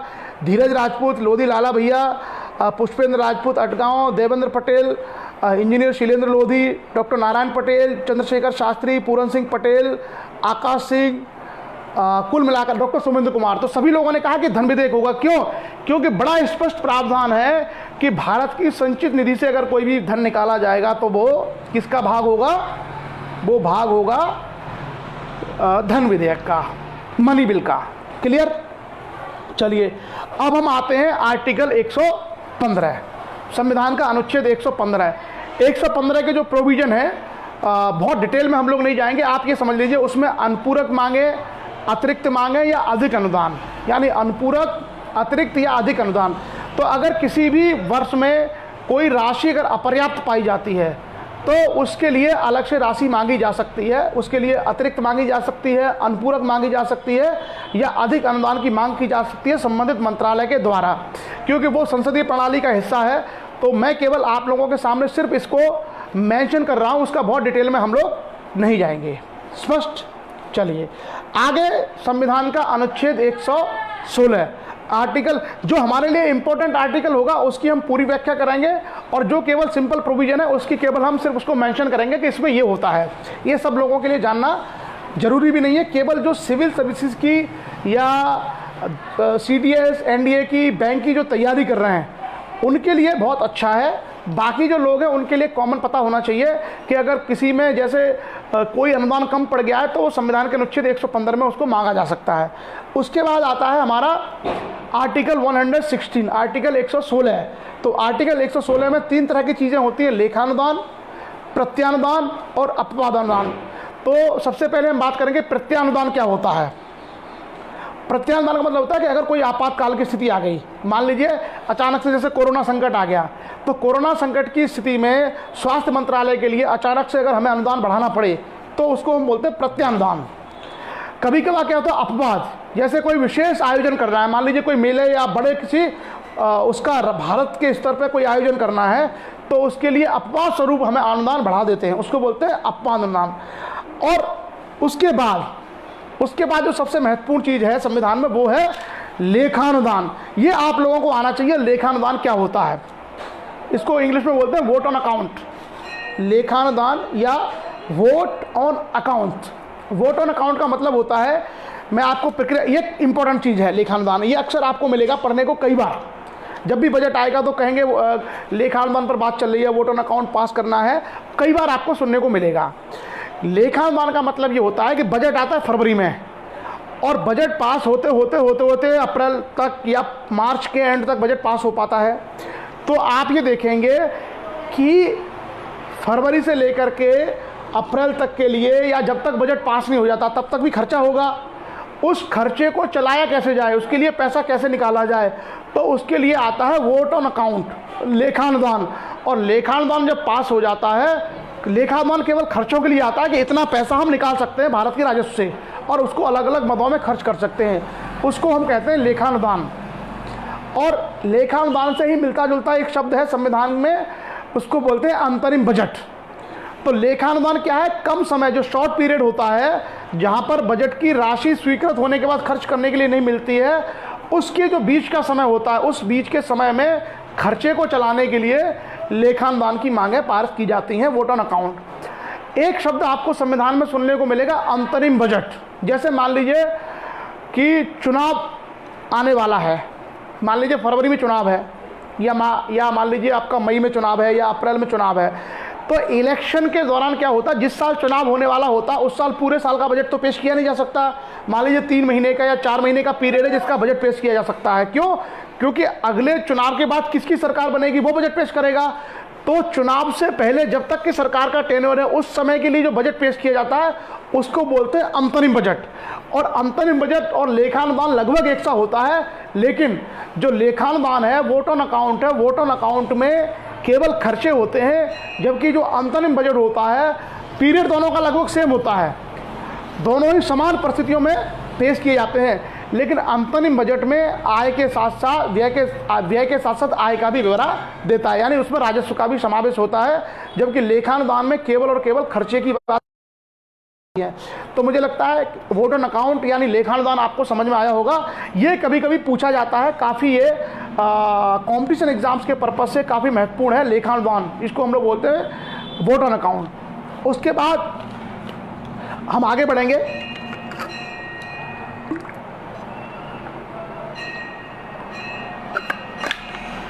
और आगे हम आएंगे अब वित्त विधेयक के बारे में। तो जैसा मैंने कहा कि संविधान में बेसिकली 3 तरह के विधेयकों के माध्यम से कानून बनते हैं। पहला विधेयक साधारण विधेयक, दूसरा धन विधेयक और तीसरा वित्त विधेयक। धन विधेयक की परिभाषा का सबसे सटीक प्रमाण क्या है कि उसको लोकसभा का अध्यक्ष उस पर अपने साइन के द्वारा लिख देता है कि वो धन विधेयक है, तो उसको धन विधेयक कहा जाता है। प्रत्येक धन विधेयक वित्त विधेयक होता है। प्रत्येक जो भी धन विधेयक है वो वित्त विधेयक, यानी वित्त विधेयक बड़ा अम्ब्रेला है, उसमें से धन विधेयक निकलता है। तो वित्त विधेयक क्या है? एक बड़ी परिकल्पना है। वित्त विधेयक के बारे में संविधान के अनुच्छेद 117 में जानकारी मिलती है। आर्टिकल 117 117 में वित्त विधेयक के संबंध में प्रावधान है। और क्या प्रावधान है उसमें? बेसिकली संविधान के अनुच्छेद 117 में कोई बात नहीं, ये बहुत महत्वपूर्ण डिस्कशन है जिसकी हम लोग चर्चा कर रहे हैं। संविधान के अनुच्छेद 117 में 1 और 3 दो प्रोविजन महत्वपूर्ण हैं। संविधान के अनुच्छेद 117 में जो वित्त विधेयक आएगा वो केवल लोकसभा में पेश होगा, और 117(3) में जो विधेयक आएगा वो लोकसभा या राज्यसभा में कहीं भी पेश हो सकता है। ये थोड़ा सा एक टेक्निकल अंतर है, आप लोगों को बहुत डेप्थ में जाने की ज़रूरत नहीं है। लेकिन जो राष्ट्रपति की जो पूर्व अनुमति से पेश किया जाएगा 117(3) में, वो अपना एक बहुत महत्वपूर्ण विधेयक है, क्योंकि वो बिना उनकी परमिशन के किसी भी सदन में पेश नहीं किया जा सकता। तो ये एक सिंपल प्रक्रिया है।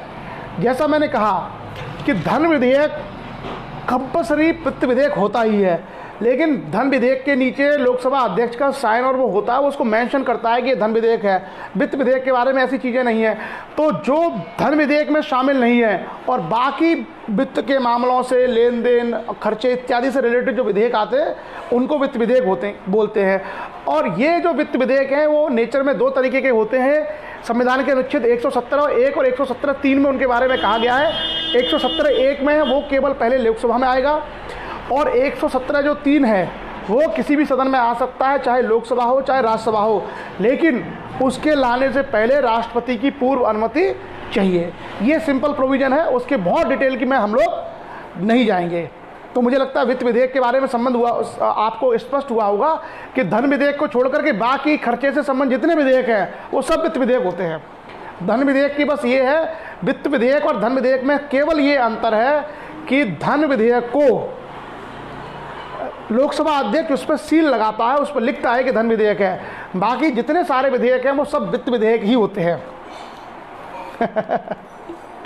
चलिए अब आते हैं साधारण प्रक्रिया कि संसद की साधारण प्रक्रिया क्या होती है, किस तरीके से उसके नियम बनते हैं। तो संविधान के अनुच्छेद 118 के अनुसार, आर्टिकल 118 के अनुसार क्या होता है कि संसद के दोनों सदनों को अपनी प्रक्रिया को चलाने के लिए, आपने देखा संसद की कार्रवाई चलती है, लोकसभा की कार्रवाई आपने टीवी पर देखी होगी, राज्यसभा की कार्रवाई आपने देखी होगी टीवी पर, तो उन कार्रवाइयों के संचालन के लिए लोकसभा अपनी तरफ से अपने नियम बनाती है और उन्हीं नियमों के तहत उनकी कार्रवाई का संचालन होता है। और कोई भी अगर नियमों की अवहेलना करता है तो आपने देखा है कि लोकसभा का स्पीकर जो अध्यक्ष होता है वो कार्रवाई भी कर देता है सदस्यों के विरुद्ध, और यह सदस्यों से रोक भी सकता है। और इसी प्रकार से राज्यसभा होती है, तो राज्यसभा में राज्यसभा के जो स्पीकर होते हैं वो नियम बनाते हैं, कार्रवाई के नियम। तो दोनों सदनों की कार्रवाई के नियम होते हैं संविधान के अनुच्छेद 118 में, और उन नियमों के आधार पर ही दोनों सदनों की कार्रवाइयों का संचालन होता है। दिनेश श्वेता सिंह ने कहा है कि please give any one example of financial which is not money act, not money bill.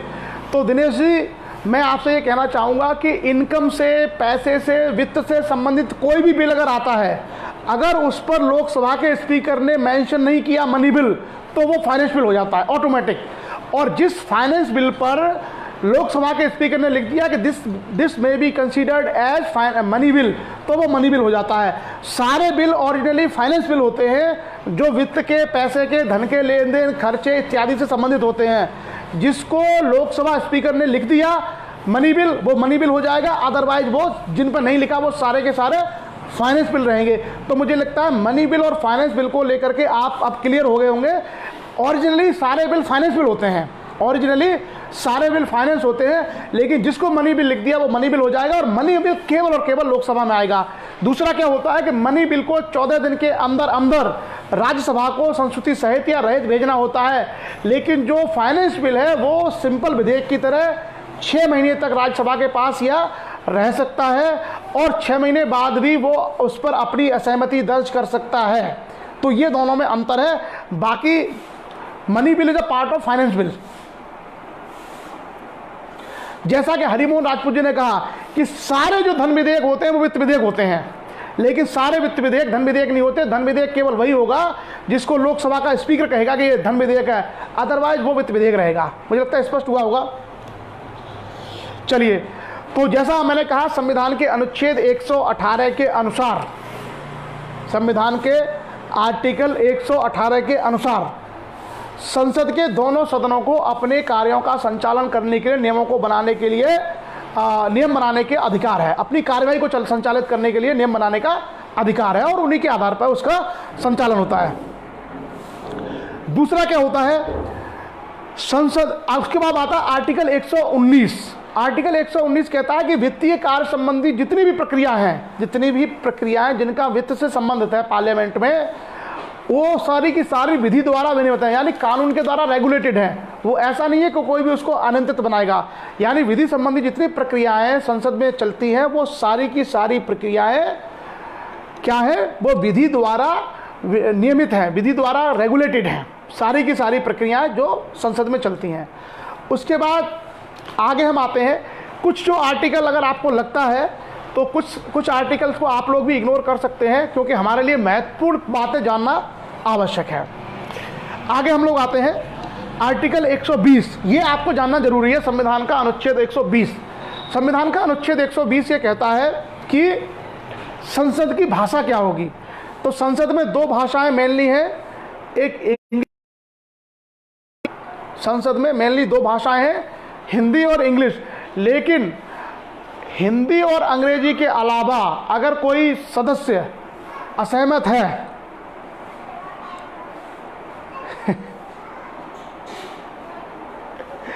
अगर किसी सदस्य को, मान लीजिए कोई सदस्य तमिलनाडु से है या मणिपुर से है और हिंदी और अंग्रेजी दोनों में वो सहज नहीं है, तो लोकसभा के अध्यक्ष और राज्यसभा के सभापति के माध्यम से वो अपनी मातृभाषा में सदन में अपनी बात रख सकता है। तो कुल मिलाकर के सदन की जो भाषा है, जो सदन की भाषा अंग्रेजी, हिंदी होगी या सदस्य की अपनी मातृभाषा जिसमें वो बोलना चाहे, तो उसमें पूरे के पूरे राष्ट्रीय स्वरूप को शामिल किया गया है। उसके बाद आता है हमारा आर्टिकल 121। आर्टिकल 121 संविधान का अनुच्छेद 121 क्या है कि जो न्यायालय के न्यायाधीश हैं, हाई कोर्ट और सुप्रीम कोर्ट के जो न्यायाधीश हैं, हाई कोर्ट और सुप्रीम कोर्ट के जो न्यायाधीश हैं, उनके कार्यों के ऊपर संसद में चर्चा नहीं होगी। उन्होंने क्या जजमेंट दिया है, कैसा जजमेंट दिया है, इसकी चर्चा संसद में नहीं होगी। संविधान का अनुच्छेद 121 प्रावधान करता है न्यायपालिका और विधायिका का पृथक्करण, जिसको हम लोग बोलते हैं ना कि भारत में स्वतंत्र न्यायपालिका है। तो विधायिका और न्यायपालिका यानी संसद का और न्यायपालिका का पृथक्करण है संविधान के अनुच्छेद 121 में। आर्टिकल 121 कहता है कि न्यायालय में न्यायाधीशों की जो कार्रवाई है, जो उन्होंने कार्य किए, कोई निर्णय दिए, उसकी चर्चा संसद में नहीं की जाएगी। संविधान का अनुच्छेद 121। उसके बाद आता है 122, दोनों मतलब भाई भाई हैं।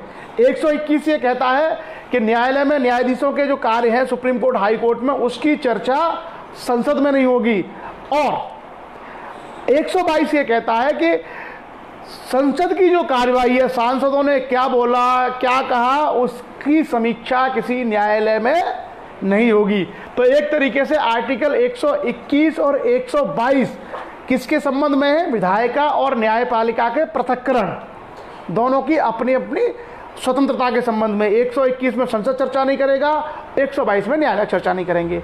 तो बहुत सिंपल से प्रोविजन है। आज की ये चर्चा हम लोग ये आर्टिकल 122 तक सीमित रखेंगे। कल से हम लोग आर्टिकल 123 और उससे आगे की चर्चा करेंगे, और बहुत जल्दी ही आपके सामने आएगा सुप्रीम कोर्ट, न्यायपालिका की चर्चा हम लोग बहुत जल्दी आरंभ करेंगे। तो ये जो हमारी चर्चा है, एक बार मैं आपको सारे के सारे जो आर्टिकल हमने चर्चा की है मैं बता दूं कि कहाँ कहाँ हमने चर्चा की। आज हमने बजट से अपनी चर्चा आरंभ की, और बजट के लिए संविधान के अनुच्छेद 112 में वार्षिक वित्तीय विवरण शब्द का प्रयोग किया गया है। और भारत का राष्ट्रपति संविधान के अनुच्छेद 112 के अनुसार संसद के दोनों सदनों के सम्मुख प्रतिवर्ष वार्षिक वित्तीय विवरण प्रस्तुत करवाएंगे। यह है आर्टिकल 112। उसके बाद अनुमानों के संबंध में प्रक्रिया है, वो अनुच्छेद 113 में है, उसके बहुत डिटेल में हम लोग नहीं जाएंगे। 114 में है विनियोग विधेयक। विनियोग विधेयक 114 में ये कहता है कि अगर भारत की संचित निधि से कुछ भी धन निकाला जाएगा तो उसके लिए विनियोग विधेयक लेके आया जाएगा। और विनियोग विधेयक क्या है? अपने आप में मनी बिल है, एक तरह का धन विधेयक है। उसके बाद हम आएंगे आर्टिकल 114, हाँ 114 विनियोग विधेयक। उसके बाद पद्मेश जी, मेघराज जी, चलिए 115 में मांगे हैं, अनुपूरक मांगे हैं, अतिरिक्त मांगे हैं, अधिक अनुदान है। 116 में लेखानुदान, प्रत्यानुदान और अपवाद अनुदान की बात है। तो हमने कहा कि अगर आपात स्थिति है तो प्रत्यानुदान होता है, और कोई विशेष कार्य के लिए चाहिए तो अपवाद स्वरूप अनुदान लिया जाता है। और लेखानुदान का मतलब होता है वोटर अकाउंट, कि जो बचा हुआ समय है उसके खर्चे चलाने के लिए जो पैसा निकाला जाता है, उसके लिए लेखानुदान की मांगे पास करनी होती हैं। पार्लियामेंट की जो बहस होती है ना, आप सब लोगों ने देखा होगा कि सभी लोग मिलकर के टीवी पर जो है मूवी देखते हैं, और सब लोग बैठ कर के सीरियल देखते हैं। लेकिन आप लोग जब पार्लियामेंट चला करें तो आप लोग पार्लियामेंट की कार्रवाई भी देखा करिए। जब आप पार्लियामेंट की कार्रवाई देखेंगे ना, तो आपको बहुत सारी चीज़ें समझ में आएंगी कि संसद में क्या चल रहा है, कौन सा विधेयक लेके आया गया, किस विधेयक में क्या क्या चीज़ें हैं। ये सारी की सारी चीज़ें आपको वहाँ पर मिलेंगी। और किस विषय पर, मतलब जैसे शून्यकाल क्या होता है, प्रश्नकाल क्या होता है, और चर्चा का विषय कौन सा होता है, नियम 377 में चर्चा क्या होती है, ये बहुत सारी चीज़ें हम लोग समझ सकते हैं जब भी पार्लियामेंट चला करें। और आप लोगों के पास अगर समय हो, लतेश ने एक सवाल पूछा है, लतेश सिंह ने, कि सर विधायिका और कार्यपालिका में क्या अंतर होता है। मैंने पहले बताया है, फिर बता देता हूँ मैं। विधायिका का मतलब होता है जितने सारे सांसद, लोकसभा और राज्यसभा के सारे सांसदों को मिलाकर के कहा जाता है विधायिका।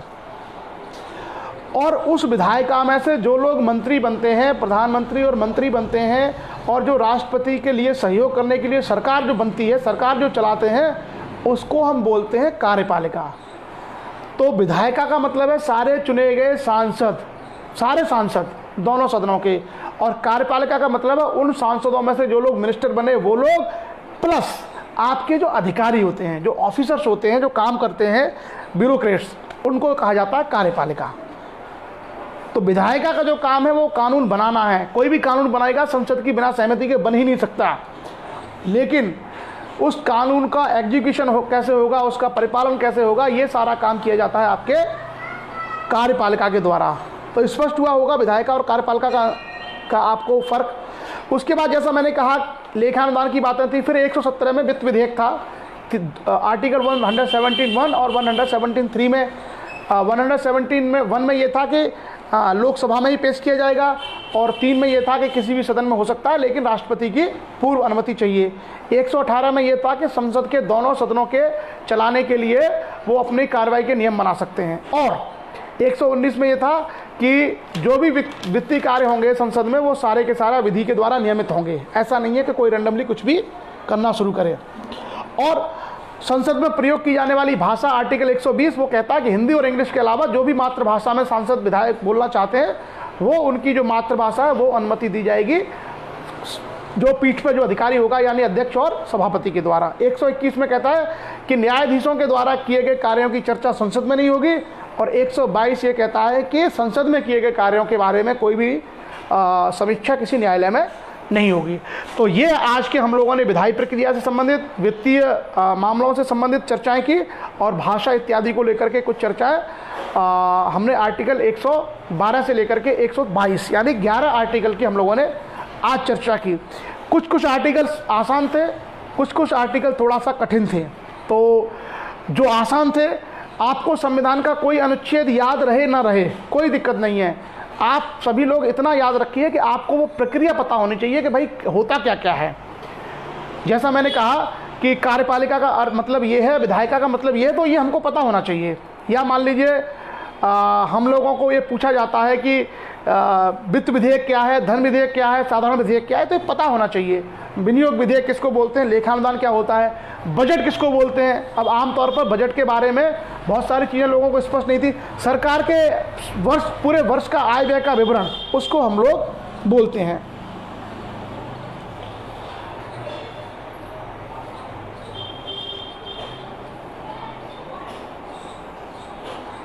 वो संविधान संशोधन में हम लोग आएंगे मेघराज जी। संविधान संशोधन हम अलग से पढ़ेंगे। आर्टिकल 368 है संविधान संशोधन के लिए। संविधान में एक आर्टिकल है 368, उसकी चर्चा हम लोग आगे करेंगे।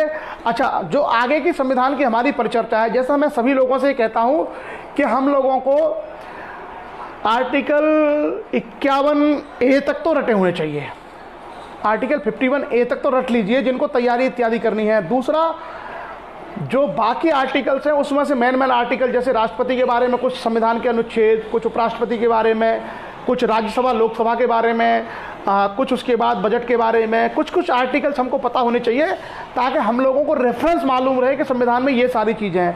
अगर हम इतना कर लेते हैं, अगर हम इतना सारा कर लेते हैं तो हम लोगों को संविधान के बारे में एक बेसिक खाका पता चल जाएगा। जैसे आगे हम लोग चर्चा करेंगे कि सुप्रीम कोर्ट क्या होता है, न्यायाधीश कैसे बनते हैं, उनके काम क्या होते हैं।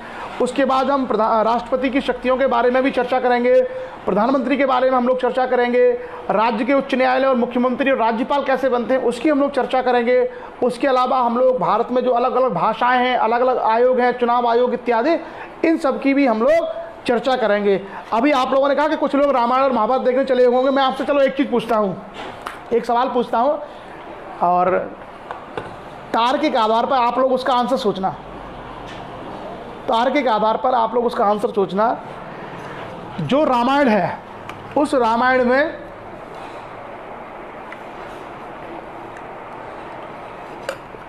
वाल्मीकि के द्वारा जो रामायण लिखी गई है उसे कहा जाता है कि वो ऑथेंटिक रामायण है। आप लोग मानते होंगे वाल्मीकि ने जो रामायण लिखी है उसके बारे में कहा जाता है कि वो ऑथेंटिक प्रमाणिक रामायण है। ठीक, मैं सवाल पूछ रहा हूँ आप लोगों से, और आप लोग थोड़ा तर्क के आधार पर सोच के जवाब देना, आज नहीं किसी और दिन जवाब देना। मेरा सवाल ये है, ये कहा जाता है कि राम का काल तो लाखों वर्ष पहले का था, तमाम सारी चीज़ें लोग बताते हैं। उसमें वाल्मीकि रामायण में एक चैप्टर है किष्किंधा कांड, ठीक है। उस किष्किंधा कांड में आप लोग, उसमें आप देखना, यवन यानी यूनान के लोग, शक इत्यादि लोगों का विवरण है।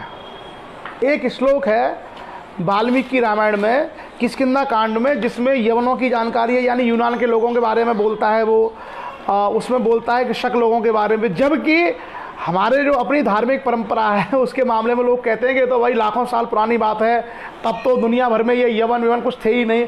तो एक बार ना आप दिमाग लगा के सोचना कि वाल्मीकि अगर यूनानियों के बारे में, शकों के बारे में बात कर रहे हैं, क्यों?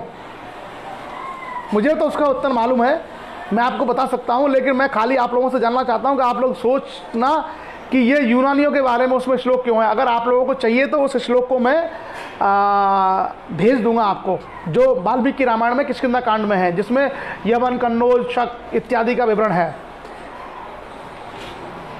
तो आज के सेशन में हम लोगों का, मुझे लगता है क्वेश्चन आंसर भी साथ साथ आप लोग कर रहे थे, और आज हम लोगों को एक कविता जो है आपके बीच में रखेंगे। ये कविता हम लोगों को भेजी है हरि मोहन राजपूत जी ने जसवंत नगर से। उनके कोई परिचित कवि हैं, उनकी कविता है आज हमारे बीच में। उस कविता को हम लोग रखेंगे, और साथ ही साथ एक अच्छा कोई और सवाल यदि आपका रहता है तो आप लोग अपना सवाल भी पूछ सकते हैं। मैंने आपसे सवाल पूछा है रामायण के बारे में, आप उस पर विचार करना कि वाल्मीकि रामायण में ये यूनानी कहाँ से आ गए। वाल्मीकि रामायण में ये शक लोग कहाँ से आ गए। इसका मतलब है कि कुछ बहुत बड़ा लोचा है। कोई पर्सनली मुझसे आप पूछ लेना, बता दूंगा मैं क्या है। अगर सब लोगों को सत्य जानना है, तो मेरे से पूछ लेना। मैं हिस्ट्री का रिसर्चर हूँ, मैं इतिहास की बहुत पढ़ाई की है।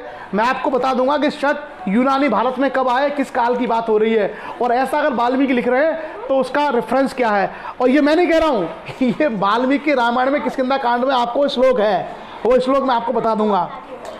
तो ये सब चीज़ें मैं कभी कभी इसलिए रखता हूँ ताकि लोग अपना दिमाग चलाना शुरू करें। अरे हम लोगों को कितना बेवकूफ़ बनाते रहे लोग। कुछ लोग कुछ पढ़े लिखे, बस हाई 5वीं पास, 6ठी पास, कोई पोथी बाँच ली, कुछ श्लोक याद रख लिए। हम लोगों को, हमारे पूर्वजों को बेवकूफ़ बनाए जा रहे हैं कि धर्म के नाम पर, मंत्र के नाम पर। आप देखना टीवी न्यूज़ पर सुबह सुबह रोजाना 8, साढ़े 8 बजे तमाम जो बड़े बड़े चैनल हैं, किसी पर राशिफल आता है, किसी पर आपके तारे आते हैं, किसी पर आपका भाग्यफल आता है। किसी को भी नहीं पता कि कोरोना कब ख़त्म होगा, किसी को नहीं पता कि बीमारी का इलाज क्या है, लेकिन वो सुबह सुबह 8 बजे टीवी के न्यूज़, मैं न्यूज़ चैनल से दूर रहने की सलाह इसलिए देता हूँ कि उस पर ये लिखा होता है कि वो बताते हैं कि आज आपका योग है, व्यापार में वृद्धि होगी। अरे भैया दुकानें बंद हैं, व्यापार में वृद्धि कहाँ से होगी। आज आपके जीवन में, आपकी राशि में योग है कि आपको सरकारी नौकरी, अरे कोई कंपटीशन हो नहीं रहा, कोई प्रतियोगिता हो नहीं रही है, कोई नौकरी निकली नहीं है, कहाँ से नौकरी लग जाएगी। आज आपका योग है कि आप यात्रा करेंगे। सरकार ने रेल, हवाई जहाज सब बंद कर दिए हैं, और वो जो है भविष्यवाणी बोल रहे हैं सुबह बैठ करके 8, साढ़े 8 बजे कि आपकी जो राशि में यात्रा का योग है। मैं इसलिए इन चीज़ों के खिलाफ हूँ। इतनी अनसाइंटिफिक चीज़ें हैं, इतनी बकवास, इतनी बेहुदा चीज़ें हैं जो लोगों को पूरी की पूरी पीढ़ियों को बरगलाए हुए हैं, जिनका कोई आधार नहीं है। वो दुकानें चला रहे हैं और इसके बैठ करके वो पेमेंट लेते हैं, बाकायदा पैसा जाता है। हम लोग देखते हैं टीआरपी बढ़ती है, ऐड आते हैं, हम प्रोडक्ट खरीदते हैं और इसके माध्यम से ऐसे झूठ फैलाने वाले लोगों को पेमेंट किया जाता है। ये चीज़ें जब तक हम नहीं समझेंगे तब तक हम लोगों के द्वारा की गई सारी जो पढ़ाई है वो अर्थपूर्ण नहीं हो सकती। वो अर्थपूर्ण तभी होगी कि हम तो कह रहे हैं कि भाई पॉजिटिव काम करो, हमने एक पॉजिटिव काम किया और किसी ने वो राशिफल के नाम पे, भविष्यवाणी के नाम पर उसको बेकार कर दिया और हमारे अपने लोग उसको मान लेते हैं। दिक्कत वही है। मैंने हमेशा कहा ना कि एजुकेशन का जो मतलब है, एजुकेशन का अर्थ केवल ये नहीं है कि आप high school, inter, BA, BSc, MA, MSc, MTech, PhD कर लिए। ये तो कोई भी कर लेगा, ये कोई भी कर लेगा। ये जो डिग्रियां हासिल करना ये कोई बहुत बड़ी बात नहीं है, ये कोई भी व्यक्ति कर सकता है। लेकिन शिक्षा का असली अर्थ है कि क्या विवेक पैदा हुआ, क्या आपके अंदर विवेक आया। विवेक कहता है कि सत्य और असत्य का ज्ञान करने की क्षमता क्या आपके अंदर आई, और ये सब चीज़ें बताती हैं। और हमेशा संकट आपको ज़्यादा सिखाता है। आपके अच्छे दिन हैं, आप खुश हैं, सारी चीज़ें आपके पास हैं, उन सारी चीज़ें आपको शायद ना सिखा पाएँ, लेकिन मुसीबत और संकट आपको बेहतर सिखाता है। कोरोना के संकट ने सिखा दिया कि जितने ये झूठ बोलने वाले हैं, जितने ये फरेबी बकवास करने वाले हैं, जो आपके अच्छे दिनों की बात करते हैं, आपका भविष्य बताते हैं, ये हो जाएगा, वो हो जाएगा, यात्रा का योग है, नौकरी का योग है, घर में खुशी आएगी, विवाह का योग है, ये सारी चीज़ें इस कोरोना संकट ने आपको दिखा दी हैं कि ना तो किसी का मार्च में विवाह हुआ, न किसी का अप्रैल में होगा, न किसी की मार्च में, अप्रैल में जो है हवाई यात्रा होगी, न ट्रेन यात्रा होगी। न कारोबार में वृद्धि होगी। ये सब आपको बताने के लिए पर्याप्त है। मैं कहता हूँ तो हमारे ही अपने समाज के जो कुछ लोग हैं वो इसको गलत तरीके से ले जाते हैं। ये किसी का अपमान करना नहीं है, ये सत्य को सत्य मानना है, उस सत्य को स्पष्टता के साथ रखना है। और ये होना चाहिए, क्यों? क्योंकि अगर हमें अपने लोगों को बहुत अच्छे तरीके से चीज़ों को समझाना है तो आवश्यक है कि हम उन चीज़ों पर निष्पक्ष तार्किक विश्लेषण करें, उन पर स्पष्ट होकर विश्लेषण करें कि भाई ये चीज़ें हैं। और अगर किसी के पास है, मैं तो लोगों को स्पष्ट बोलता हूं कि भाई अगर किसी के पास है तो आप लेके आइए ना प्रमाण। हमने कभी जो है आलोचनाओं को मैं कभी भी अस्वीकार नहीं करता, लेकिन तर्क के साथ लेके आइए। आप जो है कोई भी चीज़, अगर जैसे हमने सवाल खड़ा किया कि भाई ये व्यवस्था गलत थी और आप कहते हुए सही थी, तो आप उसको सही सिद्ध करिए तर्क के साथ में, हम मान लेंगे। हमें एविडेंस ला के दीजिए। इसलिए हमारे साथ में बहुत बड़ी समस्या यही रही है कि हम लोग पढ़ने के बजाय सिर्फ मानते चले आते हैं। जानना और मानना दो अलग चीज़ें हैं। आप अगर सिर्फ मानते चले आ रहे हैं तो आप बहुत संकुचित संकीर्ण सोच में हैं। और आप अगर जानते हैं, पहले जानिए फिर मानिए, सिंपल सी परिभाषा है। पहले मानो फिर जानो दिक्कत है, पहले जानिए फिर मानिए। जब हम इस मूल विचारधारा करेंगे, पहले हम जानेंगे। भाई किसी ने कहा कि फला नेता, फला आदमी भगवान है, फला आदमी जो है अवतार है, फला आदमी ऐसा पुरुष है, हमने क्या मान लूँ? मैं पहले उसको जानूंगा, मैं उसके बारे में पढ़ूंगा, मैं उसको देखूंगा कि हाँ भाई क्या सही है, तब मैं उसके बारे में कहूँगा कि नहीं नहीं ऐसा नहीं है। लेकिन ये जो प्रवृत्ति है कि नहीं पहले मान लो कि भाई उस आदमी के अंदर 10,000 हाथियों की ताकत थी, जब मान ही लिया तो फिर जानने की जरूरत क्या है? दिक्कत वही होती है ना कि जब हमने किसी गलत चीज़ को मान ही लिया तो फिर जानने का टेंशन लेंगे ही नहीं।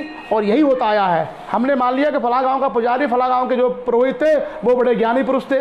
हमारे दादा को खेती की इतनी जानकारी, जो हर सीजन में 3 फसलें उगा सकते हैं, जिनको पता है कि भैंस और गाय बीमार होने पर कैसे ठीक की जाती है, जिनको पता है कि देसी जड़ी बूटियों से किस तरीके से व्यक्ति का इलाज किया जाता है, वो कोई ज्ञानी नहीं है।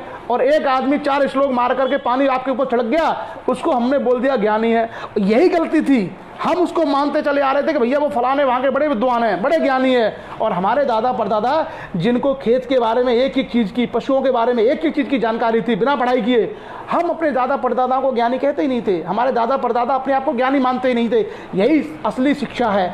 जब तक हम इस सत्य को स्वीकार नहीं करेंगे, जब तक हम नहीं मानेंगे कि हमारे लोगों के पास ज़्यादा बेहतर ज्ञान था, वो ज़्यादा बेहतर तरीके से दुनिया को चला सकते थे, और ढोंगियों ने, पाखंडियों ने उनके ऊपर अत्याचार किए, उनका शोषण किया, उनके सारी मेहनत परिश्रम की कमाई खाई है, तब तक हम लोग अपने समाज का, अपने देश का उद्धार नहीं कर सकते। और ये बिल्कुल स्पष्ट रूप से लोगों के दिमाग में होनी चाहिए।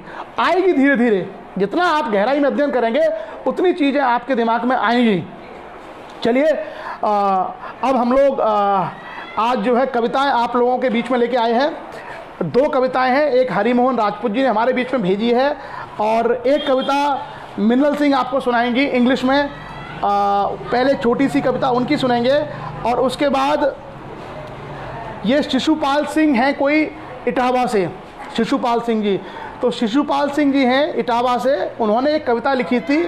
और श्री हरिमोहन राजपूत जी हमारे लक्ष्य के समर्पित स्वयंसेवक हैं। आप प्राथमिक शिक्षा विभाग में शिक्षक हैं, उनके माध्यम से ये कविता हमें प्राप्त हुई है। और हम लोगों का आपसे आग्रह है कि आप लोग रचनाएं करिए, और आप लोगों की रचनाओं के माध्यम से हम सब लोग ये जो हमारे समाज में जो विद्यमान टैलेंट है उसको हम लोग आप सब लोगों के सामने लाएंगे, और इससे प्रोत्साहन मिलेगा लिखने का। जैसे कल हमने BS राजपूत साहब की जो कविता पढ़ी, बहुत मार्मिक कविता थी कौमी एकता के ऊपर, तो इससे प्रोत्साहन मिलता है, इससे पढ़ने का अवसर मिलता है।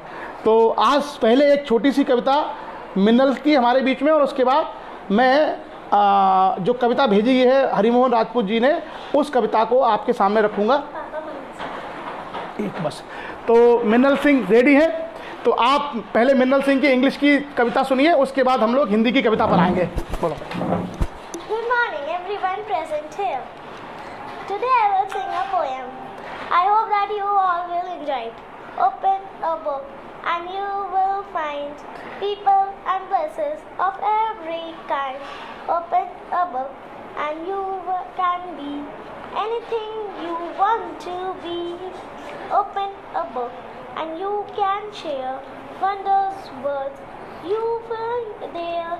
Open a book and I will too. You read to me and I read to you. Thank you so much.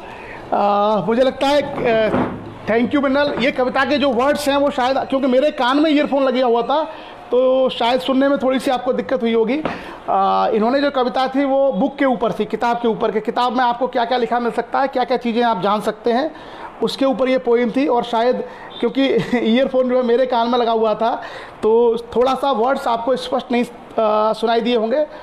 खैर कोई नहीं। तो अब हम लोग आगे हरिमोहन राजपूत जी द्वारा भेजी हुई कविता को आप लोगों के सामने रखते हैं। और बड़ी अच्छी कविता है उन्होंने, आप लोग बहुत ध्यान से इस कविता को सुनिए और आप लोग अपनी कविताएं भेजते रहिए। आपकी कविताओं के माध्यम से हम सब लोग सामाजिक सरोकारों से जुड़े रहेंगे।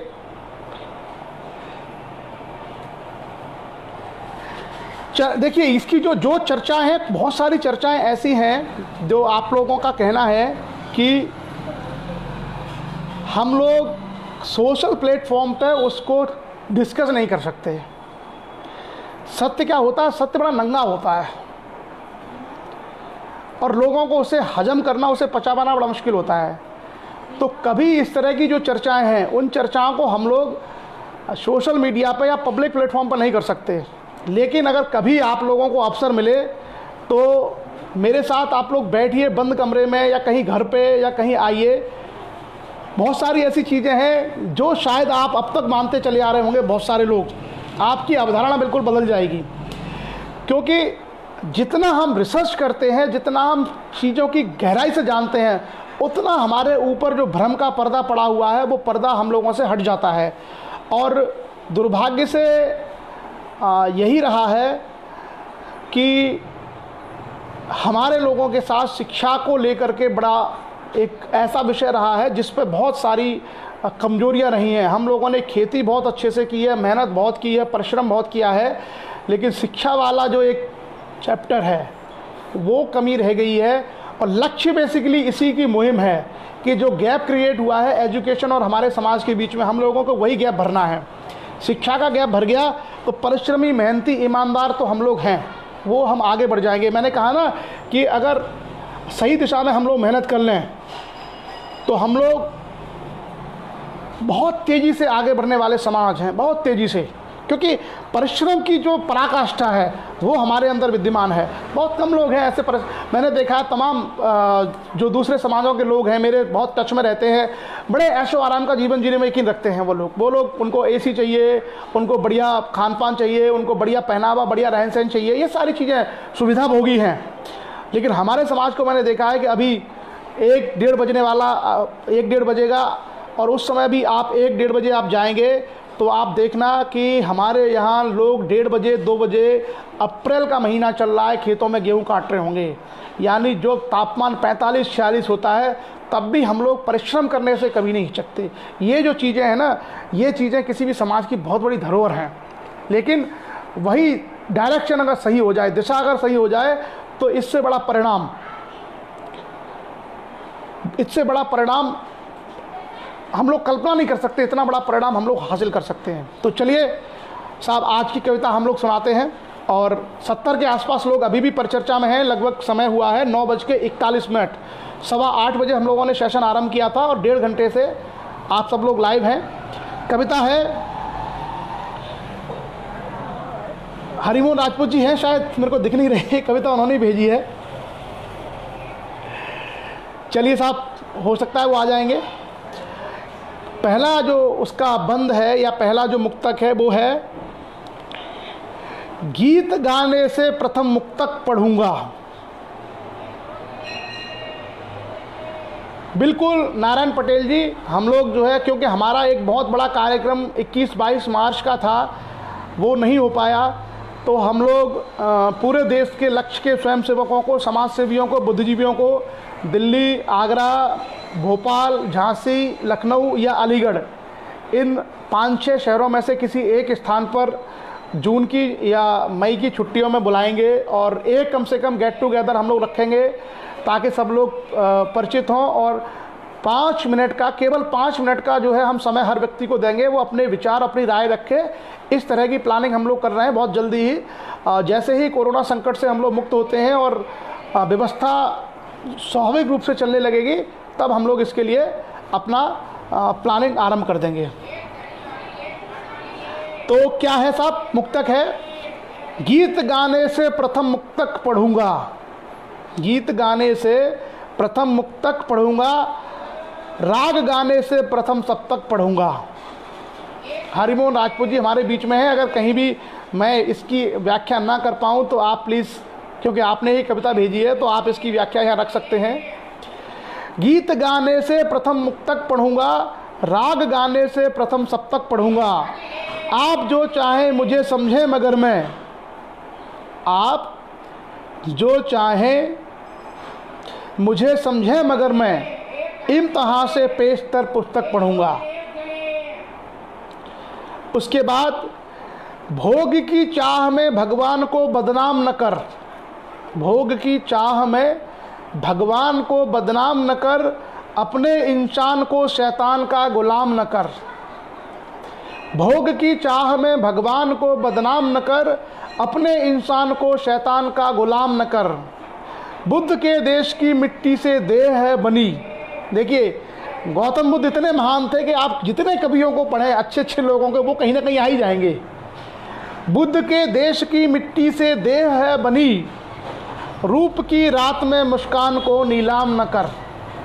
मैं दोबारा पढ़ता हूँ, सुनना, बहुत ही अच्छी कविता लाइन है। भोग की चाह में भगवान को बदनाम न कर, अपने इंसान को शैतान का गुलाम न कर। बुद्ध के देश की मिट्टी से देह है बनी, रूप की रात में मुस्कान को नीलाम न कर। दीन के रक्त से जिनके चिराग जलते हैं और फिर चींटियां चुगाने को निकलते हैं। दीन के रक्त से जिनके चिराग जलते हैं और फिर चींटियां चुगाने को निकलते हैं, उनके धर्मात्मा पने पर रहम आता है, स्याहियां पीते और सोखता निगलते हैं। ये लाइन आप बहुत ध्यान से सुनिएगा कि दीन के रक्त से जिनके चिराग जलते हैं, यानी ऐसे लोग जिनके चिराग धर्म के खून से जलते हैं। आप समझ जाइए, बहुत गहरी बात लिखी है कवि ने। दीन के रक्त से जिनके चिराग जलते हैं और फिर चींटियां चुगाने को निकलते हैं। यही पाखंड है कि खून बहा दिया धर्म के नाम पर और फिर चींटियां चुगा रहे हो। दीन के रक्त से जिनके चिराग जलते हैं और फिर चींटियां चुगाने को निकलते हैं, उनके धर्मात्मा पने पर रहम आता है, स्याहियां पीते और सोखता निगलते हैं। उसके बाद मानता हूँ दूर तीर्थों में गए तुम सर्वथा, मानता हूँ दूर तीर्थों में गए तुम सर्वथा, मन लगाकर भी सुनी भगवान की पूरी कथा। मानता हूँ दूर तीर्थों में गए तुम सर्वथा, मन लगाकर भी सुनी भगवान की पूरी कथा, किंतु उससे भी अधिक फल पा गए होते अगर, किंतु उससे भी अधिक फल पा गए होते अगर, ध्यान से तुमने पड़ोसी की सुनी होती व्यथा। मतलब आप दुनिया भर के तीर्थ घुमाए, दुनिया भर के भगवान की कथाएं सुन ली, लेकिन उससे भी ज़्यादा पुण्य आपको अगर मिल जाता अगर आपने अपने पड़ोसी के दुख दर्द को सुन लिया होता। उसके बाद ठसक की राहें, ठसक की चालें राह को नहीं जगा सकती। अगर किसी व्यक्ति के अंदर ठसक है कि ठसक नहीं जगा सकती, धरा के घाव में मरहम नहीं लगा सकती। ठसक की चालें राह को नहीं जगा सकती, धरा के घाव में मरहम नहीं लगा सकती। तुम्हारी ठोकरें ये धूल उड़ा सकती हैं, किसी खेत में फसलें नहीं उगा सकती। अगर तुम्हारे अंदर ठसक है तो उस ठसक में किसी के घाव पे तुम मरहम नहीं लगा सकते हो। तुम्हारी ठोकरों से धूल उड़ सकती है, लेकिन किसी के खेत में फसल नहीं उगा सकते। क्या है? ठसक की चालें राह को नहीं जगा सकती, धरा के घाव में मरहम नहीं लगा सकती। तुम्हारी ठोकरें या धूल उड़ा सकती हैं, किसी के खेत में फसलें नहीं लगा सकती। आगे, शोक होता ही नहीं मुझे किसी के शाप से, शोक होता ही नहीं मुझे किसी के शाप से, किंतु लगती आग अंतर में उसी क्षण ताप से। शोक होता ही नहीं मुझे किसी के शाप से, किंतु लगती आग अंतर में उसी क्षण ताप से। जबकि 3.5 हाथ की रची इस देह को, नापता सिक्का किसी का 1 इंच नाप से। मतलब पैसे में जो लोग खरीदे जाते हैं उनके लिए है ये कि शोक होता नहीं मुझे किसी के शाप से, किंतु लगती आग अंतर में उसी क्षण ताप से। जबकि 3.5 हाथों की रची इस देह को, नापता सिक्का किसी का 1 इंची नाप से। आगे, देश में जो खान लोहे की निकलती है, देश में जो खान लोहे की निकलती है, 2 तरह का वह यहाँ लोहा उगलती है। देश में जो खान लोहे की निकलती है, 2 तरह का वह यहाँ लोहा उगलती है। एक की खुरपी राती गौड़ती खेती, एक की रण क्षेत्र में तलवार चलती है। देश में जो खान लोहे की निकलती है, 2 तरह का वह यहाँ लोहा उगलती है। एक की खुरपी राती गौड़ती खेती, एक की रण क्षेत्र में तलवार चलती है। सर्प की फुफकार लेकर आप आए हैं, बहुत ध्यान से सुनिएगा। सर्प की फुफकार लेकर आप आए हैं, दीप के निर्वाण का संदेश लाए हैं। सर्प सी फुफकार लेकर आप आए हैं, दीप के निर्वाण का संदेश लाए हैं। पर बुझाने से प्रथम यह तो कहो अब तक, आपने कितने बुझे दीपक जलाए हैं। क्या खूब, बहुत सुंदर कि सर्प की तरह फुफकार मार के आप आए हो कि मैं दीपक को जला दूंगा। उस पर कवि ने कहा है कि आप ये तो बताइए कि आपने बुझाने से पहले कितने दीपक जलाए हैं। आप सुनिएगा, आपको अब स्पष्ट समझ में आएगा कि सर्प सी फुफकार लेकर आप आए हैं, दीप के निर्माण का संदेश लाए हैं। दीप का निर्माण मतलब दीप को समाप्त करना है, दीपक को। सर्प सी फुफकार लेकर आप आए हैं, दीप के निर्वाण का संदेश लाए हैं। पर बुझाने से प्रथम यह तो कहो अब तक, आपने कितने बुझे दीपक जलाए हैं। और आगे, 5 के 95 मोती लपेटे बाग में, 5 के 95 मोती लपेटे बाग में, 5 दाने ही पड़े 95 के भाग में। 5 के 95 मोती लपेटे बाग में, 5 दाने ही पड़े 95 के भाग में। क्या अचंबा बांट के असमानता यूं देख कर, आज का कवि आग की फाग गाए राग में। ये उस स्वार्थ के ऊपर है जहाँ लोग अपने अपने लोगों को देना चाहते हैं। और मैं हरिमोहन राजपूत जी से कहूँगा कि इसका वो अर्थ चाहें तो यहाँ स्पष्ट कर दे। वेरी गुड, कि 5 के 95 मोती लपेटे बाग में, बहुत गहरी बात है। 5 के 95 मोती लपेटे बाग में, 5 दाने ही पड़े 95 के भाग में। यानी 5 लोगों को 95% मिल जाता है और जो 95% लोग हैं उनको केवल 5% मिलता है। ये इसका अर्थ है। उसके बाद इस कविता की अंतिम जो लाइनें हैं वो इस तरीके से हैं। कला के पृष्ठभूमि की अमर कहानी हूँ, कला के पृष्ठभूमि की अमर कहानी हूँ, अतीत काल की निखरती हुई निशानी हूँ। कला के पृष्ठभूमि की अमर कहानी हूँ, अतीत काल की निखरी हुई निशानी हूँ। अदब से पेश आओ वर्तमान के पुतले, अदब से पेश आओ वर्तमान के पुतले, कि आज तेरे लिए मैं भविष्यवाणी हूँ। बहुत सुंदर, बहुत अच्छी कविता। हरिमोहन राजपूत जी, सामाजिक विमर्श को आपने कविता के माध्यम से हम लोगों के मध्य पहुँचाया, इसके लिए सभी श्रोताओं की ओर से और सभी लक्ष्य परिवार की तरफ से मैं आप सभी का आभार व्यक्त करता हूँ। हमारे बीच में नरेंद्र सिंह मगन हैं, आप भी एक साहित्यकार हैं और आप जो है कासगंज के रहने वाले हैं। बहुत सारे लोग हैं। मैं सब लोगों से कहूँगा कि आप लोग अगर थोड़ी थोड़ी रचनाएं दिन में बैठ के 4 लाइन की 10 लाइन की अगर भेजते रहेंगे तो हम उन रचनाओं को भी आपके बीच में रखेंगे। डॉक्टर नारायण पटेल ने भी हमें एक छोटी सी कविता भेजी है, उसका भी हम लोग किसी सेशन में उसको भी हम लोग रखेंगे। तो आप लोग इसी तरीके से सार्थक चीज़ें हम लोगों के बीच में रख सकते हैं। और देखिए, इसमें कहीं से भी जो इतनी हमने चर्चा की है लगभग 1.5 से पौने 2 घंटे की, पौने 2 घंटे की चर्चा हम लोग की है लगभग अब तक।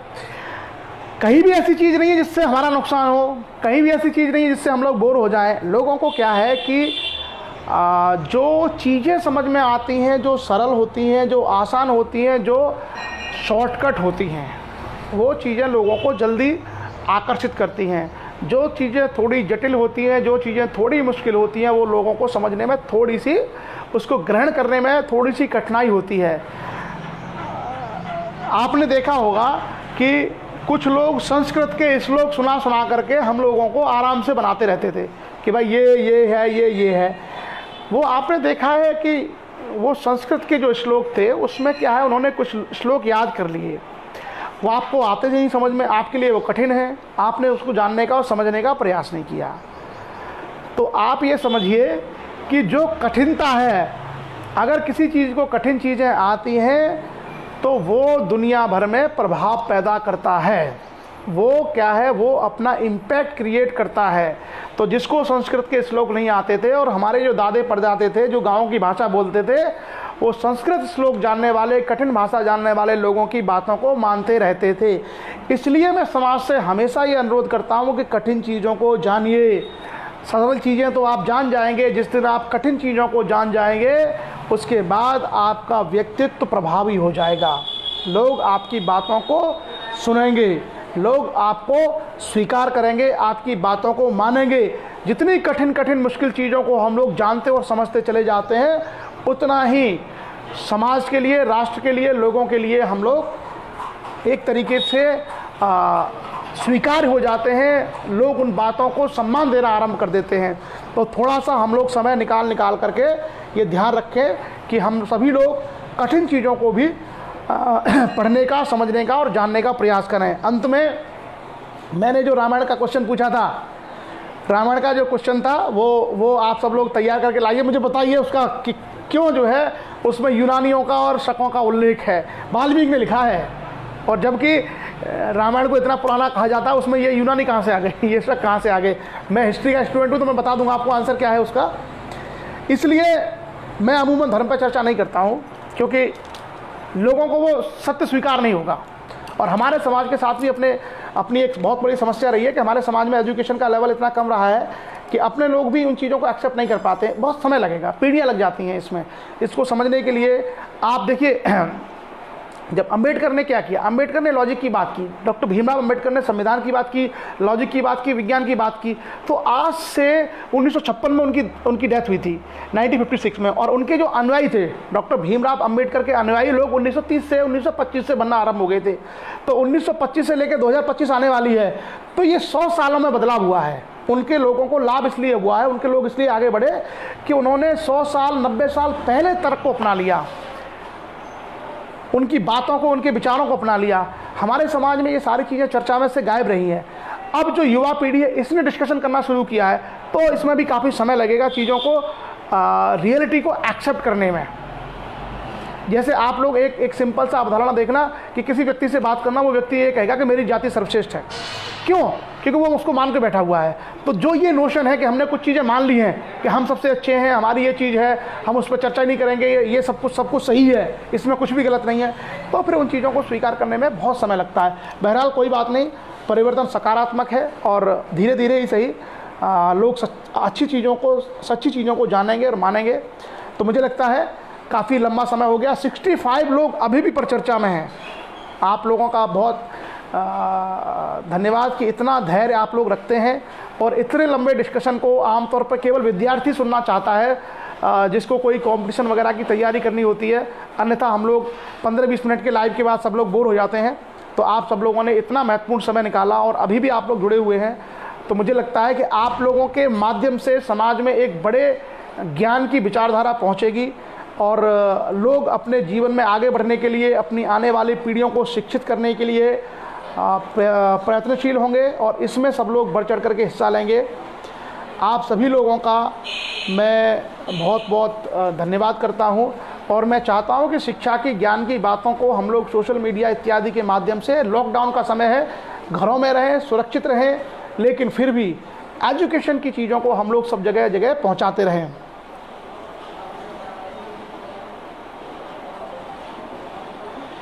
तो चलिए आगे हम लोग कल शाम का सेशन नहीं हो पाया था, आज शाम को इतिहास पर चर्चा करेंगे।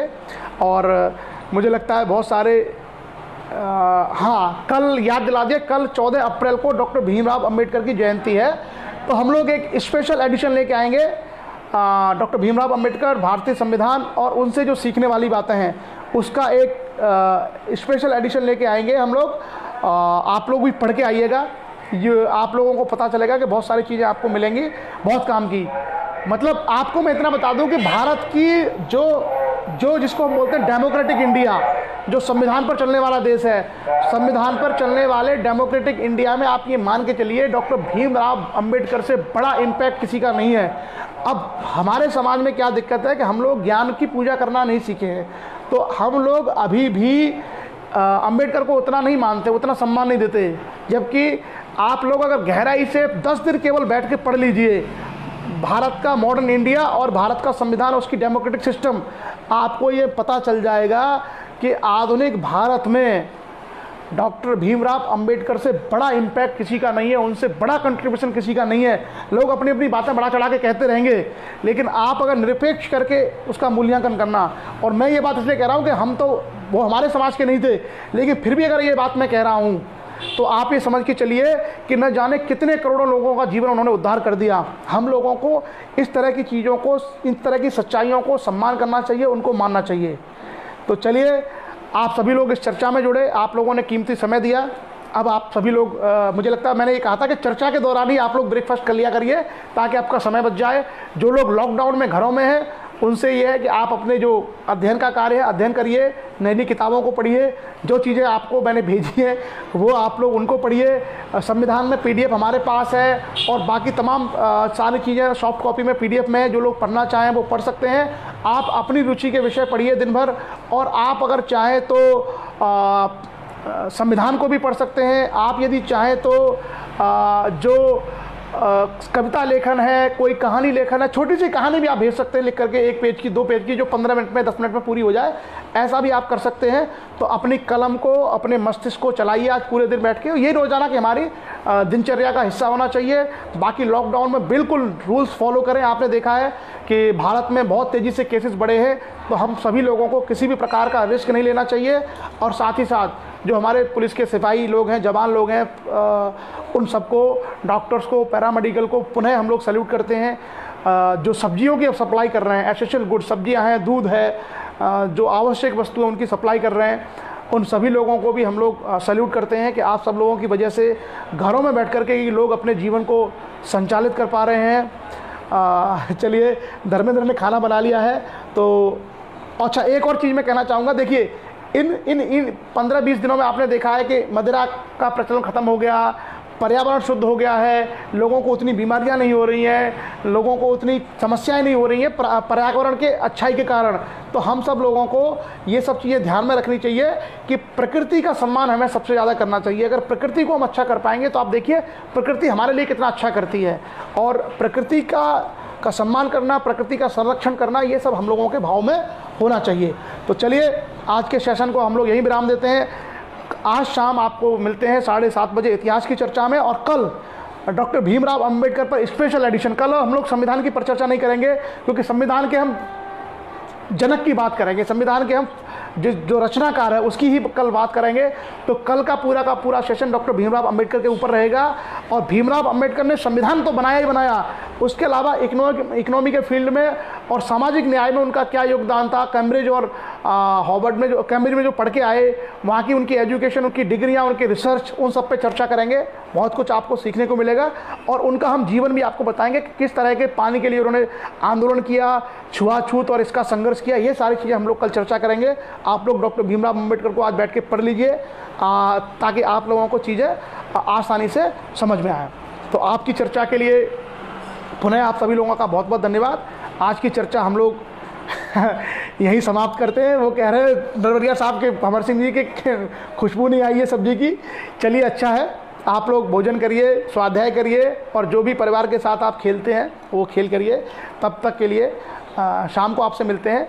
आज का सेशन हम लोग समाप्त करते हैं। आप सभी का बहुत बहुत धन्यवाद। जय हिंद।